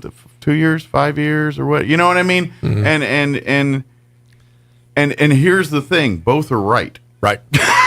Both are correct. Well, yes, that 30 years of experience is going to trump. But at the same time, there's sometimes a different way to skin a cat, so to speak. Here. I've, You know what I mean? coined a new phrase, and it says, "I'm not real sure if you're right, but I don't think you're wrong." Yeah. And everybody just kind of looks at me when I say this. I said, "No, wait." I'm like, there's, like you said, there's multiple ways to get to some of the problems that we've got. Sure. And I think that, unfortunately, a lot of times, in education is for sure like that. We get so hemmed in on, no, it can't be like that. Mm-hmm. And if you think like that, you must be an outside of the box, one of those really, really radical thinkers. And it's like, that's not necessarily the case. You need that to kind of push. Sure. I heard you guys a while ago talking about your comfort zone, and I laughed. I was like, I don't even know what that is anymore. That thing got ripped up, shredded, left. That's been gone a long time ago. So, no, it's a neat time for us in education, and the season of your summer break, and your people and our custodians are getting out and they're getting the buildings cleaned up, and we've got 2 or 3 paint crews that are going through and putting fresh coats of paints in places, and just a lot of business as usual, and it feels good. Yeah. Like I said, we'll get past the whole we start 3 days before we normally do, but well, guess what? When you're in November, it don't matter anymore, does it? You're already thinking about your Thanksgiving break. And I'm all hoping that. they enjoy the Thanksgiving break. And it's not lost on me. I mean, when you're in a room with kids, and it's a grind, Mm-hmm. and if you really enjoy that group of kids, it makes everything so much easier. But not every room is like that. Sure. So we do the best we can. Well, and you're dealing with 20 people that have way more energy than you do. Well, that is no lie. That is no lie. I'm doing the math in my head, and I want to say it'll be 2037. We're fixing to walk in the graduating class of 2037. I mean, that's pretty incredible when you think about it like that. I know. Well, when I think of those kinds of numbers, and I look back at mine, and I'm like, man, I'm old now. Man, yes, what sir. happened? Because I graduated in '91, so and. To me, that doesn't seem that long ago. But then I hear people that were born like in the 90s that are adults now, and I'm like, wait a minute. I graduated high school and was like an adult before you were even born? Yes, sir. Oh, man. I started last year's admin meetings with AC/DC song, and I said, okay. And so I had everybody get out their phones, and I said, all right, so this song right here, and the year that it was popular was this year right here. I said, I graduated in 1990. I said, and this song was number one, and I think it was like 15 or 20 years prior to that. Mm-hmm. Okay. And I said, but we played this at our ball games. And they're like, okay. I said, do the math now. It's still popular. It will somehow, some way, I ended up back with, at our 1990s basketball games, if you had played a song that was that far old, and I played it, and it was like a song from 1942, and everybody just looked, and I said, "That's how it's interesting how fast things have changed." Yeah, I was like, "You'd have never thought that then, but now, with the way technology is and the way you have the access to stuff, it's interesting." It is too. But looking at the time here, is there any highlights from last board meeting we want to make sure we do definitely cover and talk about here? And I'm not that the 2-hour meeting, actually a pretty quick one for us. I was say 2 hours is not too bad, is it? No, it wasn't bad at all. Pretty light. Got a lot accomplished. Some keynotes for us. Number one, we introduced Cynthia Sanchez. She is the new principal of Pecos Elementary. She replaces Dr. Barbara Ryan, who I'm pretty sure opened the building. No, she didn't. But Barbara had been there forever and was she was a stalwart at that. Oh man, I tell you, it's in the community. I mean, I watched her. I've had some parent meetings where she walked in and literally it just amazed. Once she walked in the door, everything changed. Sure. So we wish her the best of luck. I think she's headed up to Albuquerque to spend some time with the grandkids, Cynthia's going to come in. Move where the kids are. That's right. That's the way to do it. Yeah. Cynthia's going to do a great job. She's been with us for quite a while. Well, it sounds like she got big shoes to fill. So we're rooting for her and everything because that's. I don't envy her because that's one of the hardest things to do when you're replacing someone that was an icon or a staple at that position. Like next hour, we got Rick Hale on, and the man that's going to be taking over next week, I'm sure is a great individual. But he's coming after Rick Hale. You know what I mean? It's kind of, and this is kind of the same deal here. I laughed driving in here. I was like, you squeezed me between the two Ricks. What am I supposed to? How do am I the filler? I mean, change your name to Rick. I know. Rick Luck here with us. I think I'm just the filler guy here for this hour-long You're slot. the meat in the sandwich. But Cynthia was announced. She's going to do a great job. The big one that we did, we had a second to honor our cafeteria staff, Kim Meeks, our food services. They are group. superheroes over And there. I'm going to tell you right now, and you were mentioning the fire, so we specifically related it to that. Our student nutrition crew provided meals for the Ruidoso evacuees, 11,200 breakfast meals, 11,200 lunch meals delivered to the Ruidoso Convention Center, 600 meals provided to Hondo Church in addition to different various places here in town, the fairgrounds, the Institute, the Encanto Center, ENMUR. When that happened, it was interesting because we got in touch with the city. They had resources out the wazoo. I'm going to say, did they ever try to reach out to you guys? Say, is there any schools we can tap into? We did. We were ready. Mm-hmm. And thank you, Eastern Roswell. Thank you, the Institute. Thank you to the Civic Center. Just weren't needed. We weren't, but we did pony up the cafeteria staff and food services. I'm sure they were all hands on deck for needing people cooking food. They delivered food right now. And I'm sure your kitchens are one of the few equipped in the area that can handle those kind of numbers and volumes too. So. Yes, sir. And they didn't even hesitate. I know they took the day they took the 22,000 meals up to Ruidoso. It was in one truck, and it was just a great effort by them. Did they put them on the yellow trays with just like? No. No, I couldn't get them to do that. But they didn't even hesitate, and That's awesome. they were able to work together. Wow. You were talking about the collaboration. Yeah, witnessed it firsthand, and just did what they needed to do. So we're super proud. I've had a great opportunity to talk to Kim Meeks here and her counterpart in Hagerman, Shelley Montgomery, both. What those ladies do with food and getting it to our kids and doing this, and I'm sure Shelley was probably equally involved in the stuff with Ruidoso, just like Kim was here too. These people are real heroes here, and when we talk about the summer programs for students and food, this is all right. Kim Meeks and her staff making this stuff happen during the summer. So, you know what? We talk about school, and I was like, is it a little quiet in the summer? Our cafeteria staff, no, they probably ramp up more even so during the summer here. Well, and you look out there and you drive by some of the food locations, like the Aquatic Center is one that comes to my mind, right there at the skate park. Mm-hmm. They have a little tent sometimes. Sometimes they'll just sit under the tree, and I'm just like, oh my gosh, that it's 105. Yeah, and do it with a smile on their face. Two vendors that were specifically mentioned in her report that I felt like I wanted to make sure that I honored them: Cisco. And I think it's Labatt, Labatt, Labatt, and that they helped with additional food at the last minute. Okay, and again, that was probably the last thing that those vendors were thinking was coming from us, and they didn't even hesitate either. I mean, when I called and said, "Hey, are we even going to be able to get food?" She says it's already on the way. That's awesome. And then we were actually able to get it up to Ruidoso so that we could. Once they lifted the evacuation ban and the people were able to go back up there, they were still going to need things. Nice. And so we were actually able to get it up there. But so, was there special food brought in for this, or was it just food that you guys already had marked for the school year? We're going to cook that up and serve it, and they're going to replace it with this other stuff. No, we had to get some additional stuff. Gotcha. Headed here, and like I said, it didn't even take long. I mean, that was one of those that people kind of dropped everything they were doing. Sure. And they were ready to rock and roll. I mean, that's why I figured this quicker. They may be like, hey, fire up the pizzas. Let's get them going, and we get them to Ruidoso. Yeah. Well, and we have a pretty substantial school lunch program still in the summer. And so when the day one, what I would say, they increased for kids. Sure. To make sure that any displaced kiddo that walked up there was not going to walk away hungry. And then they were actually able to help out. It was interesting, I mean, the whole how does this work? How does that work? Reached out to Dr. Romero, our head of our public education department. I said, hey, I've known him for years.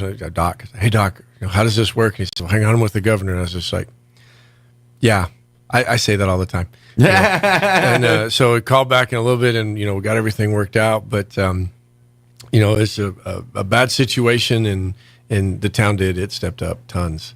There's so many people that you can't quit thinking. Sure. I'm genuinely curious, and I know it might be too early to tell, but I'm going to take a stab that there's going to be some folks that were evacuated from Ruidoso area that aren't coming back to Ruidoso. They're probably going to settle here. Do you think this might impact school numbers a little bit? We have talked about that. Yeah. From preliminary, Mrs. Cole, who our head of instruction and curriculum, was boots on the ground at the college and at the Civic Center in a couple of different places. We don't necessarily feel like we would get a massive bump. Not enough to notice. Not a Katrina type bump. Gotcha. But Okay. we're ready for them, and we'll work with them. We have several programs that are already in place for our kiddos that would help them in that event, and resources out the wazoo that are ready to help should that happen. And I know that, and to be honest, and this is like it, love it or hate it, based on how many students the district has is how many bucks they get from that's part of the equation too. So more students also means more money. So if you want to put a glass half full spin on the kind of thing, that's it does mean more money and more stuff for the district when you do get more students coming in. Well, and it's interesting you say that. I mean, let's take the fire and get rid of that scenario. Mm-hmm. Well, you just never know when you get a summer and there may be an influx of kids that come from we don't know where. Sure. And they show up here for whatever reason, and you weren't preparing for that. We meet quarterly with our principals as far as their pupil to teacher ratios, their PTR meetings. And so we've always got a pretty good handle on, okay, where's this, what's that? This housing development's going up. Okay, what's the potential for that particular school? What kind of building needs do we have? What kind of facilities, master plans do we have if this happened? How many portables do we have? Mm-hmm. Are we ready? Are we not ready? What would be a turnkey time to add 5 extra rooms at this building?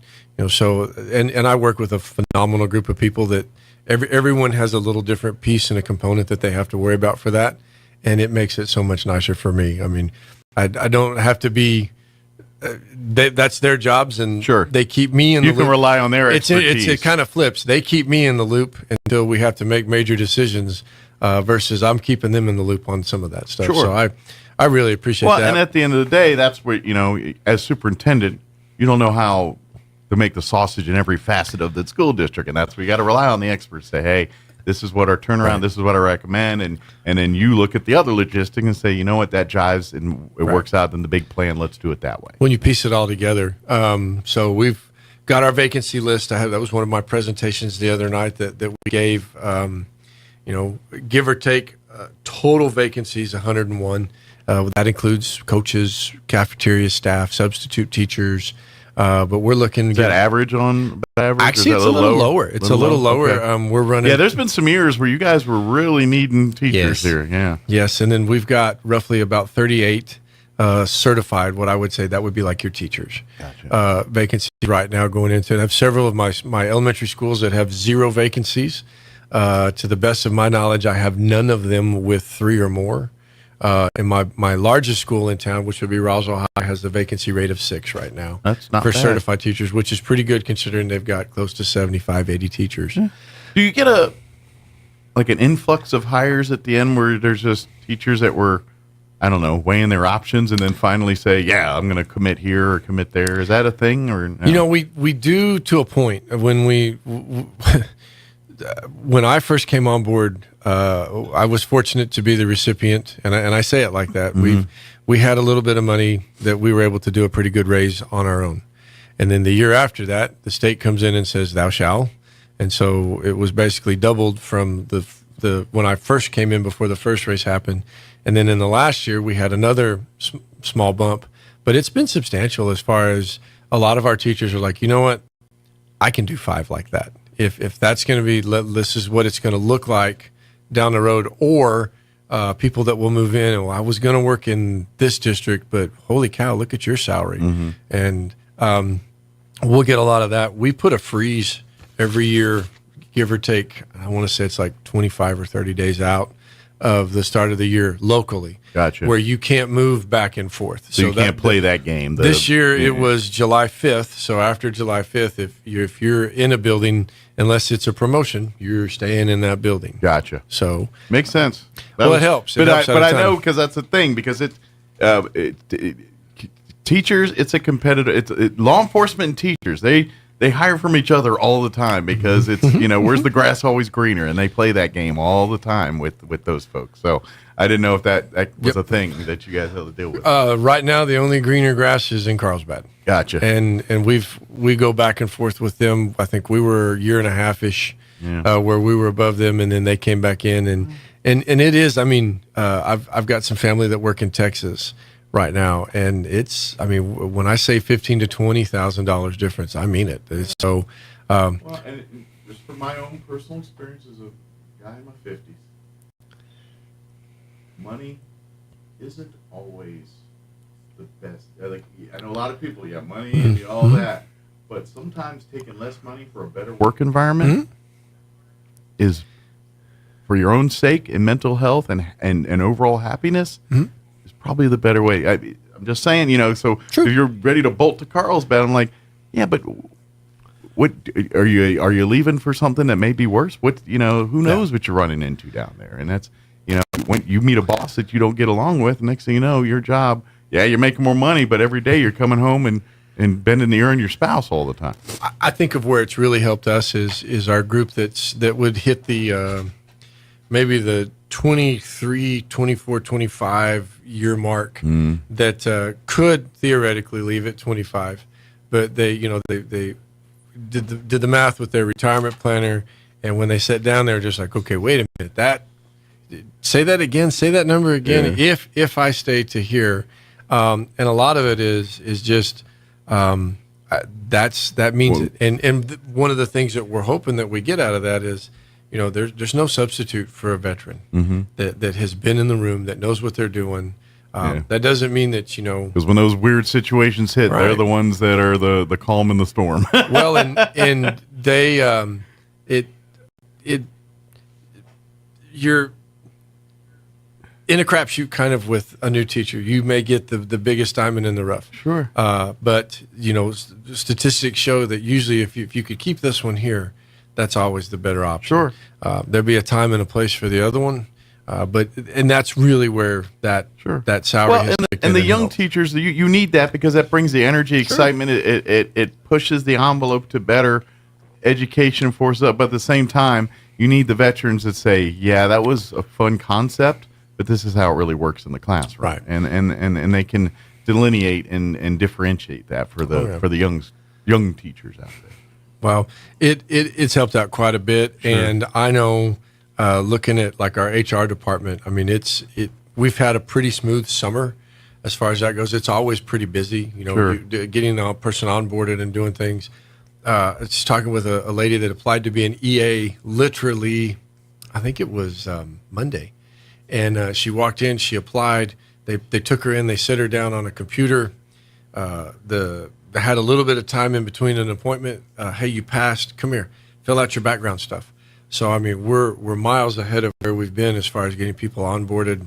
I really appreciate that. Our payroll department, I mean, our CWA, our collective bargaining with our custodial union and our teachers union, all of that took place well before we hit May last year. So all of the salary schedules are in. Yeah. Everything should start. The ducks are lined up. Should.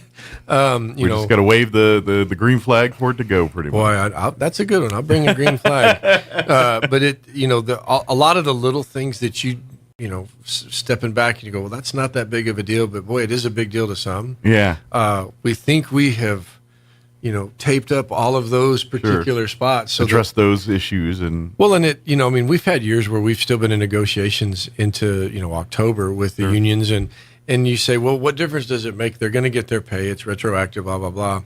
But the problem there is then for the next 10, 11 pay periods or paychecks, it's this inflated amount. And then the year we come back, when it's spread out over all the numbers, they feel like they got less. Sure. Because it's a smaller check. And, right. And that kind of... So it's almost like they feel like you got a demotion. And it does. Even though it's not true, yeah. You can't tell somebody, well, my check's smaller. Sure. Yeah, but we broke that out over... So, okay, let's fix that. Yeah. So that one's taken care of. And it's because, with teachers, they work...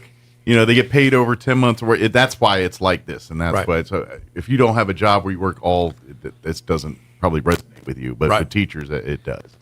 Well, it's interesting when you think about how they pull their salaries in, and that you as a son of a teacher, I remember going down to Chisholm, where the old central office, and my mom would get 6. Hand copy checks right there, bam, bam, bam, and that was it for the summer. And they still do, like we're like during the summer. You may not get all your summer checks, but you might get 2 at a time or 3 at a time. They used to. I remember when Kim and I first were, she'd literally get the entire summers, and it's wonderful. But if you have no discipline, it's only a week summer. There's a reason why the credit union sets a state record for signature loans every August. That's right. Absolutely. We're running short on time, but I do want to ask update on construction at the district office. How's that going? I know I see the fences and everything. Yes. How's that going along? We should. Right now, we're on cue for a late August move-in. Okay. We've got painting going on. They've got, I think, the last floor that they're working on painting right now. They're doing drop ceilings, new lighting, new air ducts, etc. Hopefully be ready to rock and roll with that, like I said, by the end of August. Our plan right now is that last week of August to start moving in my staff back, and I cannot wait for that. I'm sure excited. You and me both. New digs. Mesa Middle School, we're working, landscape is finishing up, waiting on the grass to grow, continuing to troubleshoot, minor construction things that have popped up inside their Mountain View Design Committee. Second meeting coming up, I believe, in another week. So, things are moving, things are rolling. We're doing our diligence as far as staying on time with our construction projects so that our bond rating stays like it needs to, so that we can continue to do that. Again, thank you to the town. I mean, we have funded that with bonds and PSFA from our state revenues, and thank you. I can't thank them enough. Well, it's all working as advertised, and of course now we're just now getting into the groove, and a couple weeks away we'll be back into the school year and talking about football and track and field, all the fall sports and everything else. Ready to go. Probably bring in new Goddard football coach Art Bolaños. Maybe let Art and Jeff talk a little bit about their season. That'd be fun, wouldn't it? Yeah, I won't be in between them, but I'll let them talk. Oh, that'd be fun. That would be fun. For them to know, they've worked hand in hand for many a moving here, and now they're across the field from each other. This is like a movie. I hope not. As a person that gets charged with all of that stuff, I like good games. I mean, I love Goddard Roswell competitions, but it amazes me still to this day. And I grew up here, so I mean, it's not a new thing for me, but it does kind of amaze me, and I'm just like, it's just a game. Yeah. Well, we're pretty blessed to have not one but 2 pretty good football teams every year. Mm-hmm. If not both of them, at least one of them are usually in it for a title run here. Yep. And so we're pretty lucky to have that kind of football. We're spoiled. And stuff around here. We're spoiled as well. I mean, it's easy to get that way whenever things go well. Kind of iron sharpens iron in that situation, I think, a little bit there. So. But looking forward to it. Excellent. Well, thank you, sir. Absolutely. We'll see you next month, and yes, sir. I guess by the next time we see you, we'll be full on schooling and everything. So. Won't say that next to her. I'll just say, whoa, hanging tough. She don't care. Thank you, Brian. All right, thank you. All right, it is 8:55. Let's get you into local news and a quick commercial break before more not local news. Don't go away. Now, your pickles.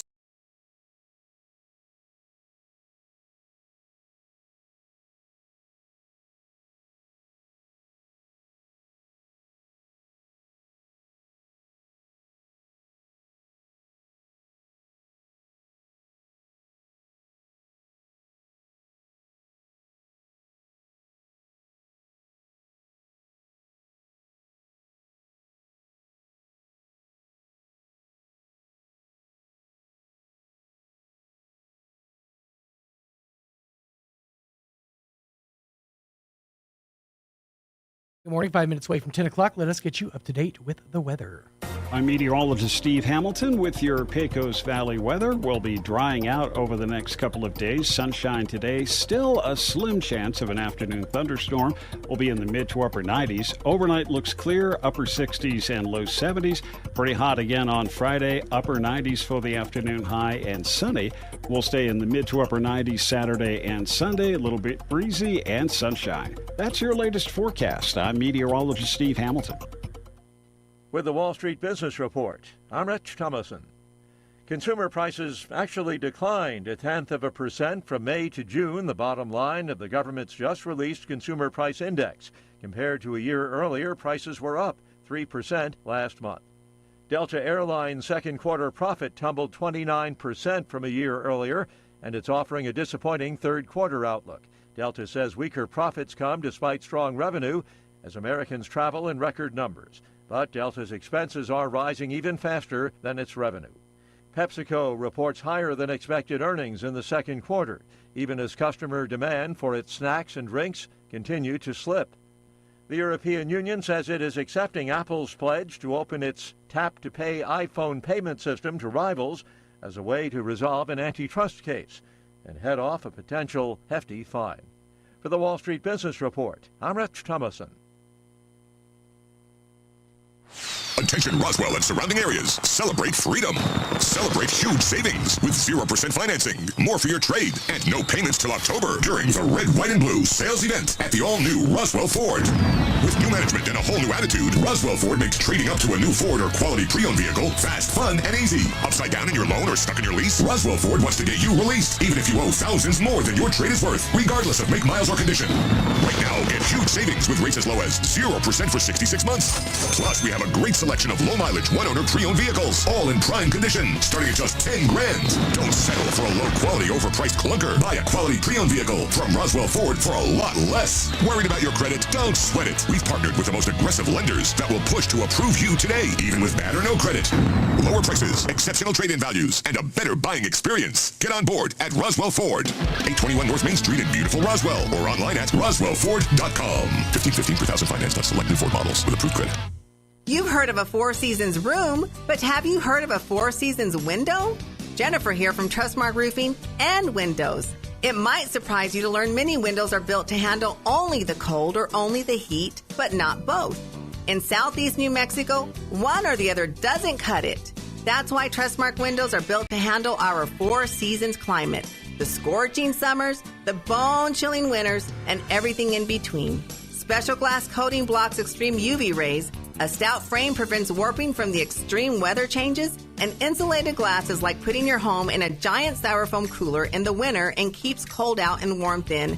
And in the summer, it keeps heat out and cool in. For our Four Seasons weather, get Four Seasons windows. Call today for your no-obligation spring window assessment, 575-755-7663, or visit TrustmarkRoofPros.com. Trustmark Roofing, we put people first. Check out some of the bargains you'll find this week at your local Farmers Country Market. Select bags of Char King charcoal briquettes are $5.98 each, and boxes of Food Club mac and cheese are 3 for $1. In produce, various sizes of strawberries, blueberries, blackberries, or raspberries are $1.99 each, and green asparagus is $2.99 a pound. In the meat department, boneless whole pork loins are $2.49 a pound, and family packs of split fryer breasts are $1.49 a pound. These are just some of the savings you'll find this week at your local Farmers Country Market. Martine's Capital Cafe in Roswell offers authentic and highly rated New Mexico food. Explore their amazing menu featuring huevos rancheros or asado with eggs or their green chili stew. And you can't forget their award-winning green chili cheeseburger, all made from scratch using their finest and freshest ingredients. Open for carryout with curbside delivery or limited dine-in. Just call ahead 624-2111. Martine's Capital Cafe, always pleasing the most refined palate. Open Monday through Saturday from 6 a.m. to 8:30 p.m. at 110 West 4th in Roswell. Your home for Armed American Radio is 106.5 FM, KEND Roswell.